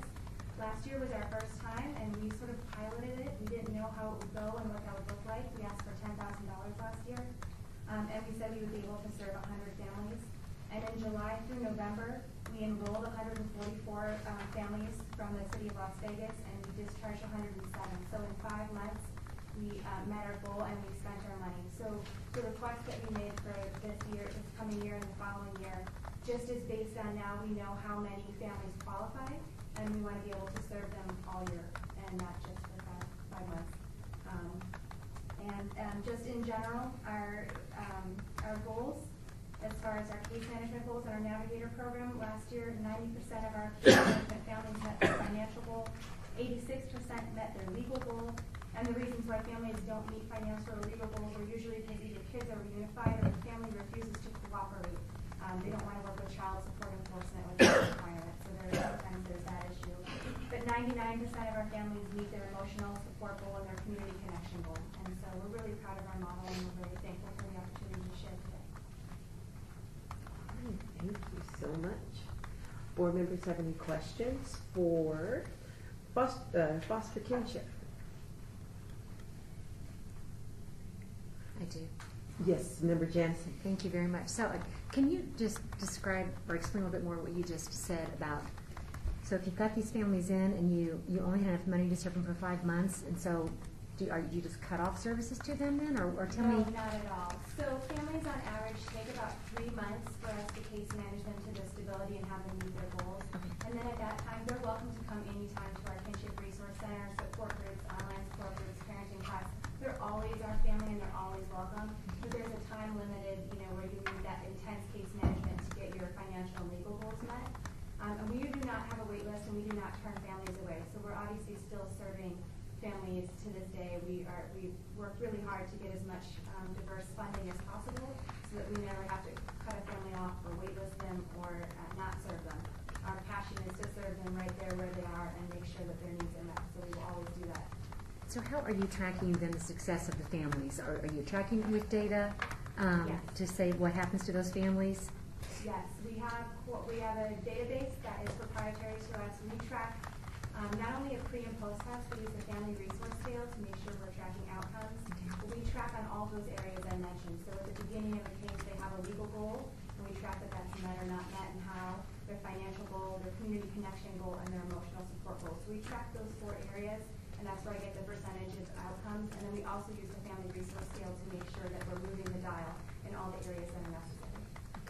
And then one more follow-up question, if I may. So on your 990, it talked about the fact that your salaries had $80,000 in salaries and other compensation, but only $15,000 for the executive director. Where does the other monies go for salaries? Our salary right now goes to all our case managers. So Okay. the ones that we do direct client services. And as the founder of this organization, and you'll see from our financials, we've grown from nothing, in the last 6 years to now being relatively sort of mid-sized, but starting as a grassroots, I've dedicated my life to this, and so I'm still working to get it sustainable so that I'll take my full salary. No, thank you. I appreciate that clarification. And thank you for your service. Thank you. Any other members have any questions? Thank you so much. Thank you.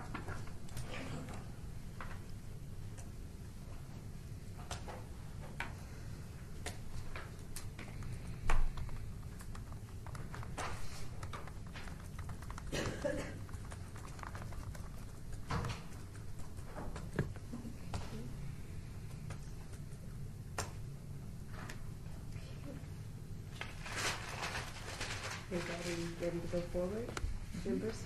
Okay.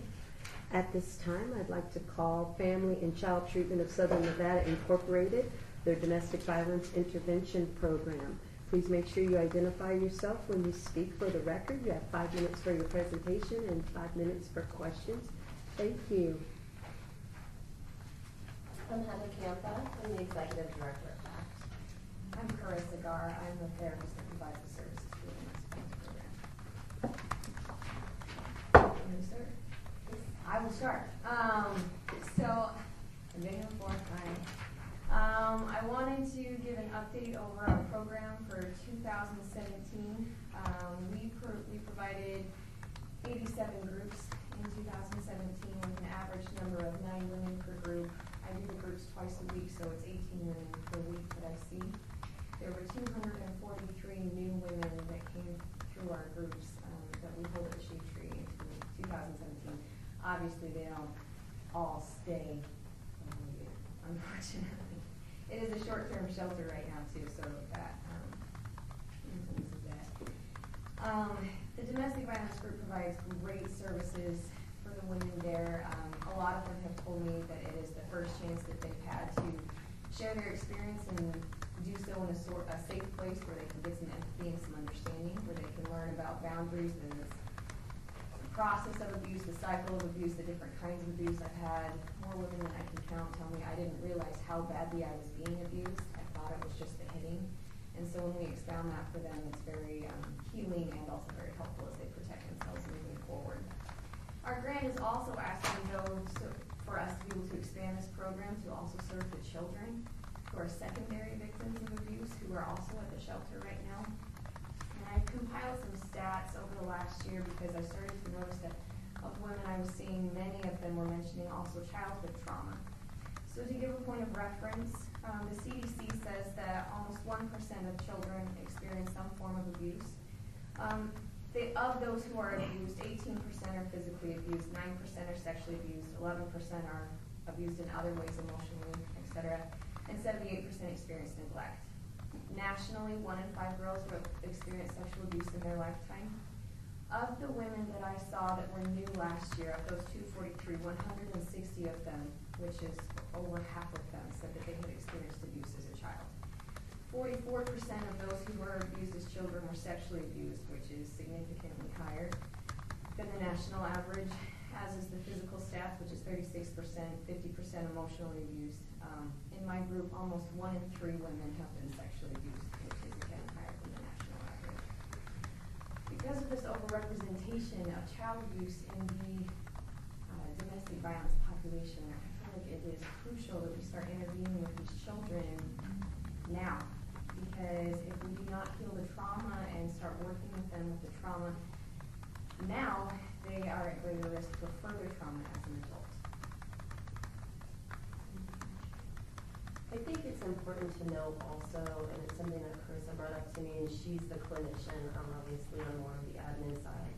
So she can talk about some of the things that these children are diagnosed with later as well. A lot of the characteristics of abuse and trauma mirror characteristics of other things. And so then they're going into schools, classrooms, and whatnot, and they're being put into special education classes that they're diagnosed with. You can talk about some of the diagnosis, but they're being misdiagnosed because they're not receiving treatment for the trauma that they're experiencing as children. And so this is a huge problem that a lot of people aren't aware of. And it's something that I feel like as FACT, when we're working with these women, they're having their children right there. It's a great opportunity for us to start to be able to work with and heal the children too, so that it's not just trauma that they're going to experience in their adulthood, but also trauma that they can experience during those developmental years leading into their adulthood when they're told that maybe they're diagnosed with something that clearly isn't the correct diagnosis. What are some of those? Conduct disorder, oppositional defiance disorder, bipolar disorder, ADHD, depression, anxiety, all of those have symptoms that mirror trauma, and trauma mirrors those symptoms. And so it can be sometimes difficult and extremely important to carefully diagnose children with a trauma history because there's a lot of overlap. So FACT has been doing the domestic violence program at the Shade Tree for many, many years. And we've seen a lot of success working with those women. Now I look at the children and I see that there is a lack of programs for these children that are secondary victims, but as we just told you about the stats, could become primary victims and are going through, they're very traumatized as well. So this is the expansion in our program this year, is wanting to work with those children, and we can do it at the same time as the women are in their group. And oftentimes, sometimes the women have a hard time getting to the group because they don't know what to do with their children, if there's not something already pre-scheduled. So this will allow us to have a therapist working with the children at the same time that a therapist is working with the women victims. So I think it's a great expansion. That's what we're asking for additional funds. Thank you. You just hit it right on time. All right, with that, I open up the floor. Member Jordan with questions. In regards to the direct funding, is it for, are you targeting the youth of the domestic or the individuals that have been abused? Yes. You're targeting the children?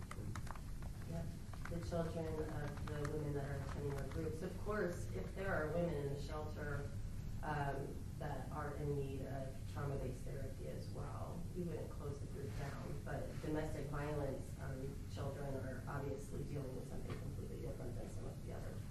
It's very traumatic for children to witness violence between the adults in their home. And they don't even have to be eyewitnesses of it, though many of them are, for them to develop significant trauma. But if they even hear it, they get significant trauma from that as well. And they are so aware of the abuse dynamics that are happening, and it is damaging to them. Thank you. Member Jennison. Thank you. So I'm just going to follow up on there because on question 14, when you talk about the program that you're asking for the funds for, it says that you're asking for the women though, and then secondarily it's for the children. So I guess my question is, if for these dollars and the data reported back when you were pulling down the funds from the city, I'm hearing two things. So I mean, is it for the, because it says in here for the women? Both. In the second paragraph, it says this project will serve 50 low-income women and 50 secondary victims of domestic violence. Those secondary victims are the children. Are the children. So when you pull down these funds, you'll report back that you helped one child and one adult, Yes, and then you can pull the funds down from that. altogether clients served. I think that was the only thing that was where we were. That was just a little confusing. So I'm sorry, we No, probably that's all should right. have put 50 secondary child victims Yeah. of domestic violence, just to clarify, but it's both. yeah, no, I appreciate it, and I just would say because I think that's key. Yes, absolutely. So do we. For those little babies. So, thank you. Member Jimenez. Just a quick question about the ages of your kids. You start working with, like, let's say youngest. We usually ask the baby for therapy. Yeah, or preschool, depending on the child, but 4 is typically the youngest. And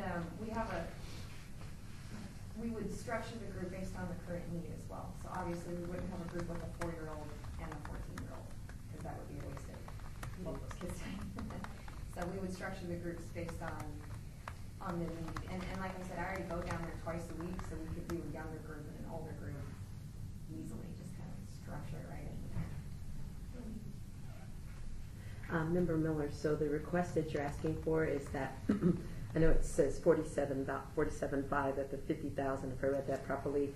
Is this to add another therapist or a caseworker, or? This is so that we can have a full-time therapist working specifically with these two populations. Since we're going to be we currently have Carissa working part-time, working with the women, it's going to take a whole second side of it to work with the children to expand it. Thank you. Members, does anyone have any further questions for our Family and Child Treatment of Southern Nevada Incorporated Domestic Violence Intervention Program? Okay, seeing none, thank you very much. Thank you so much. Thank you. As we prepare for the next presentation, board members, I just want you to know that it's the same agency that's going to come before us, so it'll be a back-to-back presentation.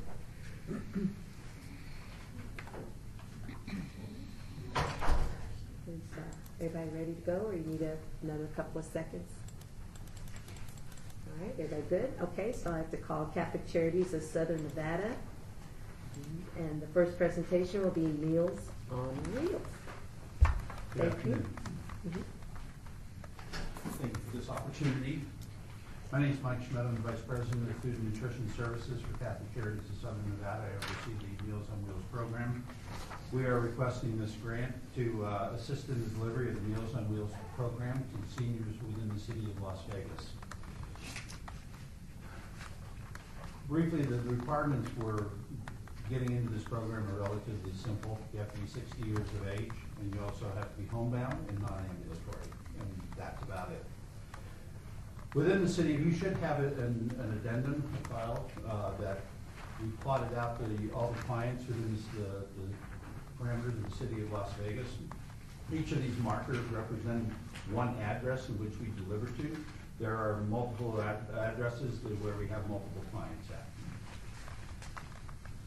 We currently serve 879 clients within the city of Las Vegas boundaries. The cost of delivering 7 meals to 879 clients every single week of the year is approximately $1.8 million. We serve almost 320,000 meals throughout the year. There are also 343 clients still on our wait list within the city of Las Vegas. And the senior demographics are projected to keep climbing. The Meals on Wheels program provides 7 nutritionally balanced meals, frozen meals, prepared at our agency's kitchen by our chef's team and delivered weekly to homebound seniors. Included along with those meals is a half gallon of fresh 1% milk, fresh whole fruit, nutritional supplements as are determined and where needed. The program takes into account dietary necessities, so we'll modify meals taking into account food allergies, chewing difficulties, and dietary restrictions. Pet food is also delivered to those who have those family members who are furry and four-legged, and that's all at no charge. And on our client's birthday, we do recognize and we deliver a slice of fresh carrot cake to them to honor that day. Just as importantly, our drivers perform a wellness check every time they deliver the meals. They look for signs of abuse, signs of health deterioration, and the general condition of the living spaces. The Meals on Wheels program also allows seniors to remain in a stable environment and more importantly, to age in place in a comfortable environment. Additionally, our case managers perform initial and annual assessments, and during these assessments, they offer information on community services such as adult daycare centers, ramp modifications for their homes, geriatric and medical assessment programs, homemaker and eyesight programs, transportation programs, access to local food pantries, senior companionship, and telephone reassurance. The goal of the Meals on Wheels program is to keep the seniors in their homes so that they can age in place. Ultimately, that aging in place saves taxpayers money. The cost of 1 year of meals per senior is less than the cost of 1 day in a Nevada hospital. The cost of 1 year of meals per senior is less than the cost of 6 days in a senior residence. These funds will be used for two primary purposes: food for the meals, and also to help us defray the delivery expenses that are incumbent within the current operations. So in summary, the Meals on Wheels program increases the health of senior clients through nutritional food. It also improves the health while aging in place. Wellness checks on the clients performed weekly, and our case managers assess these clients on a yearly basis. We do also customized food preparation, and that is provided at no additional cost. Our Meals on Wheels case management connects seniors to community resources, and fundamentally, the funding for this from this grant will provide wholesome food, supplements, case management, along with hope for our seniors, which allows them to age in place and preserve their dignity. Thank you. Well, thank you.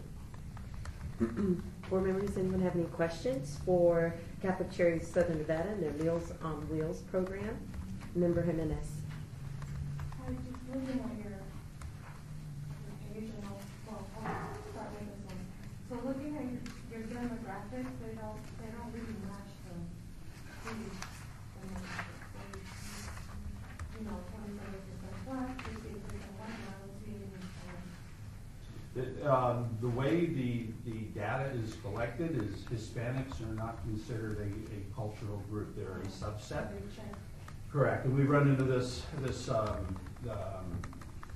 challenge because you have the database doesn't provide anything. It's a subset, and it's a subset of the Anglo population or the African American population or something along that line. Okay.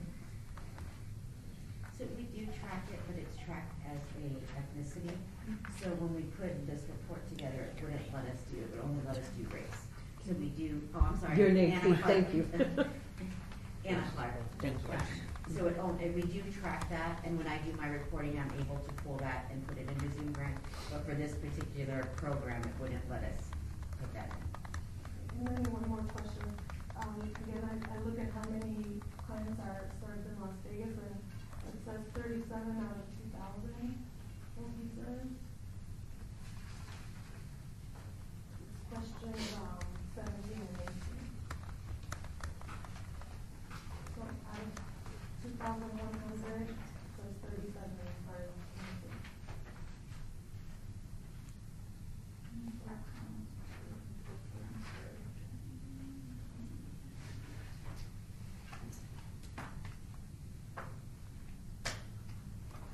So with this funding, this amount of funding will serve 37 clients. So we have more that we will serve that are in the city of Las Vegas, but of those that are in the city, 37 will be served with this funding. So we have a total of 879 currently as of 2 weeks ago when I pulled this that are active. But the funding will cover 37. Thank you. Member Jennison. So 2 quick questions. During this last legislative session, did you all not just get a large chunk of money from the state of Nevada to do Meals on Wheels specifically, and how much was that? So we got an increase in our cost per meal, Okay. which they were only covering $265 per meal, and our cost per meal is $560. So we got an increase to $315. So we're still under what we spend on the program. Perfect. Thank you for that. Catholic Charities funds 44% of every single meal that we deliver through our fundraising And grants and different. Okay. And then secondarily, when I'm looking at your program budgets, so this is, my assumption is, and this is, the program budget is for Meals on Wheels, right? And so it looks like that a third of the dollars raised are for salaries. So 1 point, where'd it go? Because it looks like a big chunk of the money raised for Meals on Wheels goes to salaries. Can you? Yes. Carrie, this is Jennifer from Monetary Director of Finance.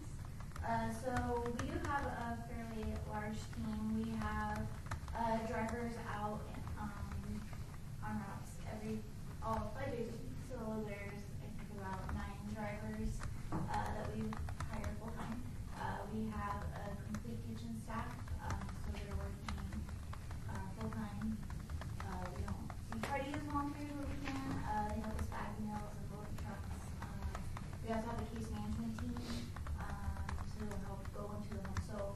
the 2,000 clients that we are trying to serve with the program in total, the case managers are out in the field every day in the homes, and I think they can only serve like 5 clients a day. So we have to do those annual assessments with those potential clients, get them off the waiting list and into the program. We also have a team that does the routing, so everything is done in-house. Thank you. So just a quick follow-up. Please understand, all these questions are not criticisms, it's just clarification as we're trying to make decisions. So do any of those individuals do anything else for the organization, or is all of their work 100% for Meals on Wheels? Just right here. I juggle some balls. But no, those team members are dedicated to the program itself. And we have really squeezed the efficiencies out of that program. Thank you very much. I appreciate the answers. Okay, and I think we're at time. Thank you, members, and thank you very much. And we'll give you a second to catch your breath, and then we'll move to your next application, which I believe is Catholic Charities of Southern Nevada, moving homeless closer to self-sufficiency. Make sure everybody gets able to get to those applications.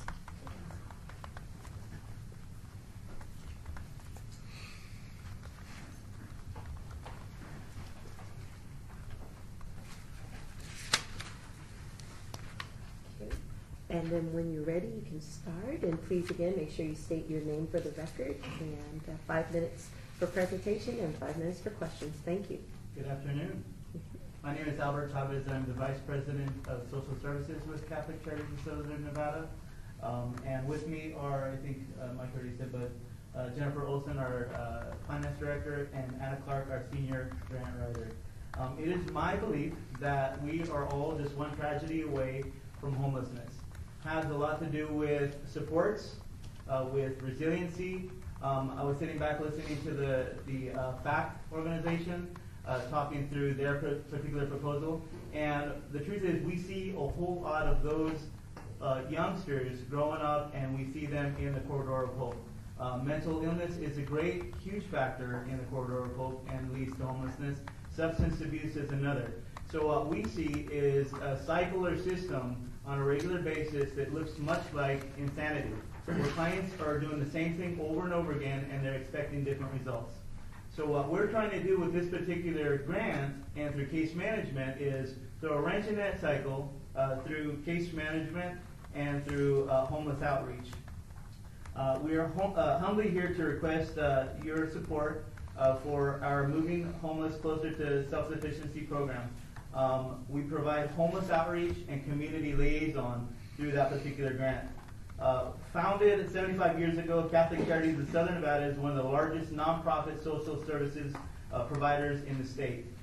We offer a comprehensive range of human services designed for everyone from seniors to infants. Catholic Charities of Southern Nevada offers a continuum of services through individualized service plans to assist clients from transitioning from the streets to the shelter and then ultimately to sustainable housing. So we're always looking at what's going to help a client be sustainable 1 year from now. Catholic Charities Homeless Services provide street and community outreach as well as outreach services within our own campus. Case managers can be found throughout campus on a daily basis and a regular basis, to include during our free community meal where clients are able to receive a free nutritious meal. Oftentimes it's much easier and safer to approach clients in a safe, clean environment and help them to create a plan. Through that, we're able to refer our clients to client services, where they're able to meet with a client service coordinator. Client services coordinators are able to provide basic needs, such as personal hygiene, socks, shoes, clothing as we have it. And then we're also able to provide those clients' referrals to our case management team. We have a comprehensive case management team in residential services. Our case managers are able to provide intensive case management, individual service plans, life skills and job readiness education. We provide support groups on campus, resources and referrals. We're able to provide IDs and birth certificates, bus passes, and more services. Our case management team consists of our residential empowerment program case managers, our Project Hope case managers, our homeless to home case management team, medical and transportation case management, shelter case management, and day shelter case management. Our case management model is designed to create a seamless transition from one level to the next, thus helping our clients break the cycle of homelessness, moving towards medical, mental, emotional, dental treatment, and securing employment, and eventually transitioning into permanent housing, and as I said earlier, sustainability. Funds will be used to assist a minimum of 750 clients to restore self-respect, dignity, self-sufficiency by providing case management salaries, bus passes, IDs, and more. We utilize a few evidence-based models in case management. One of them is the stages of change. DiClemente and Perchance's 5 stages of change began with pre-contemplation, contemplation, preparation, action, and also maintenance. This gives us the ability in case management to determine where a client is, meet them where they are, and help them into the next level. We also use motivational interview, and motivational interview is a technique which enables case management to create individual service plans in collaboration with clients. We never make or create artificial goals or individual service plans. We're always doing case management and creating goals for clients with the client's goals in mind. It's very client-centered. And with that, thank you very much for your time, and I'll open it up to questions. Perfect timing. All right, we'll open the floor. Member Janison. Thank you, and I appreciate your compassion. I can be sure you're very supportive for those that you're working with, because it comes across even as you're presenting. I am just really confused on, though, and I'll take it back to question 14 again, because it sounds like you guys are just asking for general operating funds. So it is the whole, I don't see this as a separate program, so can you explain how this is a separate program? Or is this really just to come into general operating funds? Because what you described is what Catholic Charities does. Yes. Jennifer, Director of Finance again.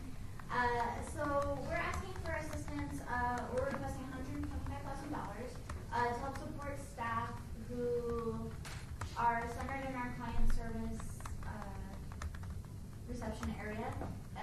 They're the ones that are the frontline staff working with the population that our case managers are, and our outreach team are taking off the streets and recommending them to come to Catholic Charities, check out our services, and then hooking them up with case management or the referrals if we can't assist them here. It's helping us pay for those staff that can refer them to other agencies that can refer them. So is it a specific and new program for client intake? Because it sounds like it's just, do you understand my question? Because it sounds like it's just general operating funds for what Catholic Charities does. This is, Catholic Charities would probably still offer the service even if we did not have the funding because of the need in the corridor of hope. However, we do not have secure funding to help pay for all of the staff it takes to serve the homeless population. We do not have funding other than the grant that we already have from you guys for this year to help with the birth certificates, the IDs, things that are barriers for the gentlemen to get off the streets and into sustainable housing. Thank you for that. And that's what I was just, because it's $100,000 for staff and then $25,000 for like those things that are critical for success. This is Anna Clark. Our community liaison, which is really what the staff that we're paying for, are the ones that go out on the streets and bring people in to deal with our other case managers. So that's what we're asking for the funding for, is for those community liaison people that go out on the streets and bring them in, and then we can help them with other services. And are they new? Is this new? No, it's an ongoing program. Okay, thank you very much. Any members have any other, you answered my question. Okay. Go ahead, answer my question. Okay. Any members have any further questions for Catholic Charities of Southern Nevada, moving homeless closer to self-sufficiency? Okay. Seeing none, thank you very much for your time. We appreciate you. Still ahead of schedule. Still ahead of schedule like that. All right, give everybody a moment to get settled. Alrighty.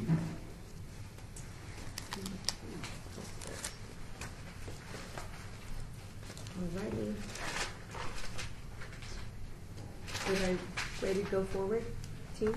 Okay. Alrighty, next I'd like to call up, you're welcome, Family Promise of Las Vegas, the Bridge Home. Okay, welcome. Please make sure you state your name for the record. When you're speaking, you have 5 minutes for your presentation and 5 minutes for questions. Thank you very much. Keep track of the 5 minutes. Okay. Good afternoon. My name is Terry Lindeman. I'm the Executive Director of Family Promise of Las Vegas. With me today is Barbara Coggins, who is our project manager for case management and assists me with many other duties at our agency. Family Promise of Las Vegas is a 501c3 nonprofit in good standing in the state of Nevada for 22 years. We partner with congregations of all faiths for our sheltering program, and we partner with all agencies and organizations across the county to match resource to need for wraparound services. It's important to note that we are not a religious organization, but we seek to work with houses of faith to connect volunteers and services for sheltering. We are requesting $40,000 of support from the City of Las Vegas CDBG grant to help us grow capacity for case management services that work with our families at the Las Vegas Rescue Mission and backup for our interfaith shelter program. We operate 4 major programs, which in years past when I come before you, we would primarily be talking about the shelter program, but with guidance from the city and other community advocates, we've expanded programs. We operate 4 now. We have our sheltering program, which serves homeless families with children in our sheltering network.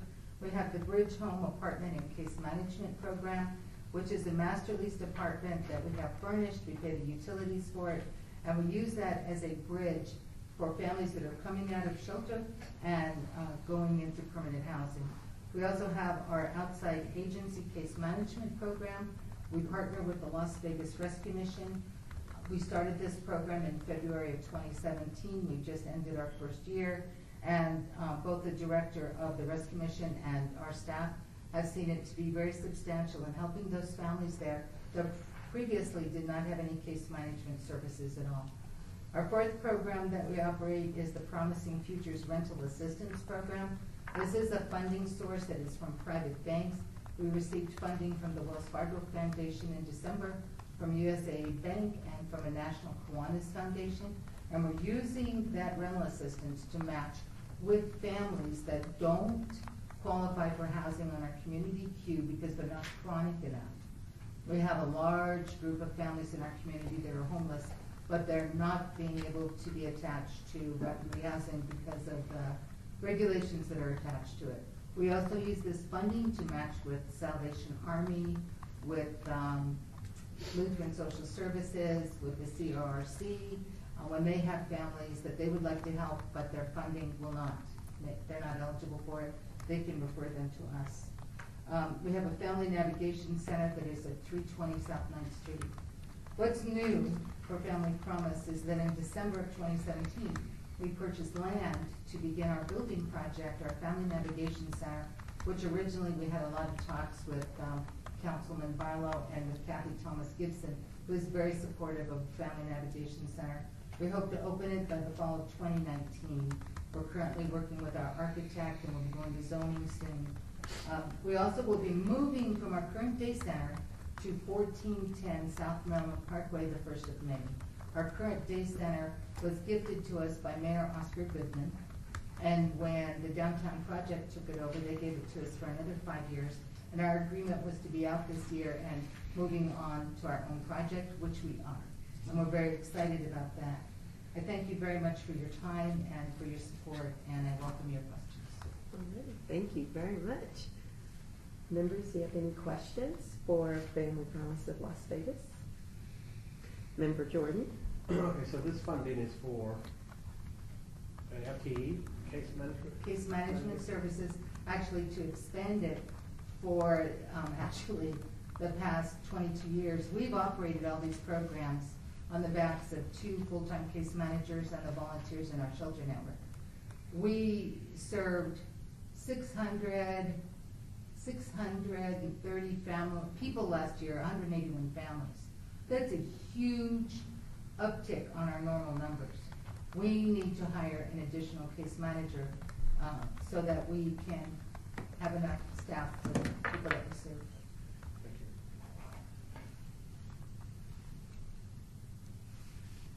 Any members have any more questions for Family Promise? All right, seeing them, thank you so Thank much you for your very much. presentation. Thank you.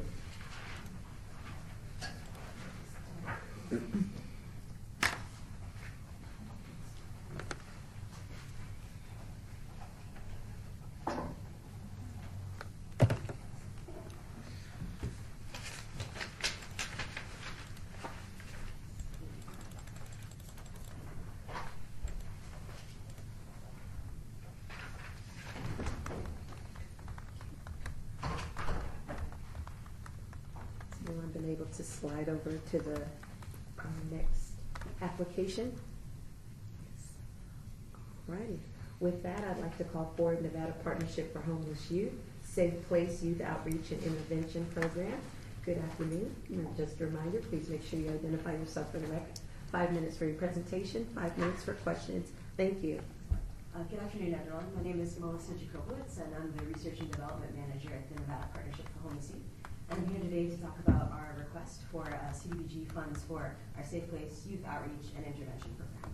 And this proposal addresses 3 of the city's focus areas: homelessness youth, and the category that we're applying under special need populations, particularly abused children, by serving homeless youth, including runaways, throwaways, abandoned youth, street youth, etc., as well as abused children who are primarily low to moderate income in our community. And NPHY is the most comprehensive service provider for homeless youth in our community, and we've been operating the Safe Place program in particular in Southern Nevada since 2002. And Safe Place is the only youth-focused mobile crisis intervention program, particularly for youth here in Las Vegas, providing round-the-clock services and support to vulnerable youth in need at virtually every single street corner in Clark County. The way the Safe Place program works is that any youth in a crisis, not just the homeless youth, but any youth in need, can call our 24-hour mobile crisis hotline and ask for help. And our trained crisis responders will talk to them on the phone, provide them with some referral information or some assistance for intervention directly on the phone. And if they need additional assistance, we'll direct them on how to access the closest Safe Place site. So we have Safe Place sites available at every Tower Hertz gas station, at every City of Las Vegas fire station, at our NPHY drop-in center, and we also offer free transportation to the closest Safe Place site on every RTC bus in Southern Nevada, which extends that entry point to pretty much everywhere in the valley. Which is really important for youth who are scattered everywhere experiencing crises. So basically how it works is the youth gets transportation through a bus or comes to the nearest Safe Place site, and the people there are trained to address the youth's immediate needs, move them to a safe location, provide them food and water, and then dispatch our crisis responders who are on call 24 hours a day, who will come within 30 minutes, meet the youth at that location, assess their situation, and take them wherever they need to go to receive further services to intervene in the crisis. So sometimes that's just back home, depending on the situation, but many times if it's a youth running from abuse, neglect, being kicked out of the house, et cetera, then the youth will be taken to one of our emergency shelters or our drop-in center, or actually the facility of a partner agency from our wide referral network, depending on the needs of the youth, the availability, the best fit, et cetera. And in addition, we really want to make sure that as many youth as possible know about this program in our community. So we also do extensive outreach to support this program, where our outreach team goes to every high school in Clark County. We go to community events. We work with the Title I Hope counselors in every school who are homeless youth advocates to really spread the word about this program. Because youth homelessness and many other crises happen suddenly a lot of times and unexpectedly, right? So we want to arm as many youth as possible with this information. So if they find themselves in a crisis, they know who to call immediately, how to get that help immediately, so they never have to spend a single night on the streets or on a park bench. So that's a little bit about how the Safe Place program works. In terms of the need for this program in our community, there is a huge need for this service in our community. It addresses a wide range of our community needs by providing a critical safety net for all kinds of youth, including abused children, runaways, throwaways, homeless, displaced youth, etc. And according to National Kids Count, in 2015, there were almost 5,000 confirmed CPS cases of maltreatment in Nevada. So that's almost 5,000 kids experiencing abuse and neglect as CPS has deemed to be, true. So that's a lot of youth and additional youth as well. And in 2017, there were over 2,000 unaccompanied homeless children and youth found to be living on our streets on an average day, which is a major problem in our community. And the Safe Place program really helps to provide a lifeline to all of these youth. In addition to youth experiencing bullying, sex or labor trafficking, a wide variety of other crises that really can help intervene and prevent these youth from experiencing higher level emergencies later on. So the Safe Place program really saves our community a lot of money in terms of, showing that, when kids are in crisis, a lot of times they're vulnerable, right? They don't necessarily have the skills or the wherewithal to know where to go. They're in survival mode. They're scared. There's so many dangerous elements out on the streets. So what the Safe Place program does really is help prevent them from being lured into higher level dangers, such as prostitution, trafficking, gangs, substance abuse, etc., the more time they're on the streets. So we reduce higher level emergencies from occurring, prevent first responders from having to be called in. We also reduce the future burden on law enforcement by providing an alternative intervention service for non-criminal situations. We also prevent future burdens on welfare systems, et cetera, by providing that immediate access to a full range of resources to youth 24 hours a day at every street corner, and be able to have youth access those before the higher level emergencies occur. And for this grant, we're requesting $41,217, and that will help us support our overall services to provide per year 250 youth in Southern Nevada with immediate crisis intervention through the Safe Place program. And in particular, that will fund for 55 of these youth that are City of Las Vegas residents to receive these services. And in addition to that, this also will help support our crisis hotline and thousands of outreach contacts as well. Alrighty, thank you. Sorry. Well, she was moving. She was like, go, girl. You go. All right, board members. Board members, do you have any questions for Nevada Partnership for Homeless Youth, their Safe Place Youth Outreach and Intervention Program? I do not have any questions. I just have a comment because I love the collaboration about the ability with all the pieces put together with RTC and Metro. I mean, it was just, I love that component of it just because it's just so necessary. So sorry, I just. No, thank you. Yeah, that's what makes the. No, that's what we're here to talk about. I mean, this is Member Miller. The fact that you're being proactive, you're being reactive to a situation, but you're also trying to be proactive in terms of how this is going to overall affect the city and other services, and trying to take some kind of responsibility and accountability to be a little more proactive in trying to outreach this so it doesn't touch on other services. And so I'm with you, Member Jamison, so not a problem at all. Member Jordan. In regards to, I ditto what my members are saying also. I'm familiar with several members of your boards, and I know they're very active, Colin and McGowan and so forth. So they're very active not only in the boardroom, but out on the streets too.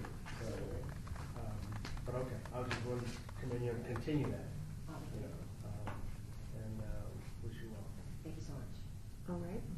With that, I don't see any other members have any more questions. Thank you very much for your time. And I'll move on to agenda point number 6, citizens participation.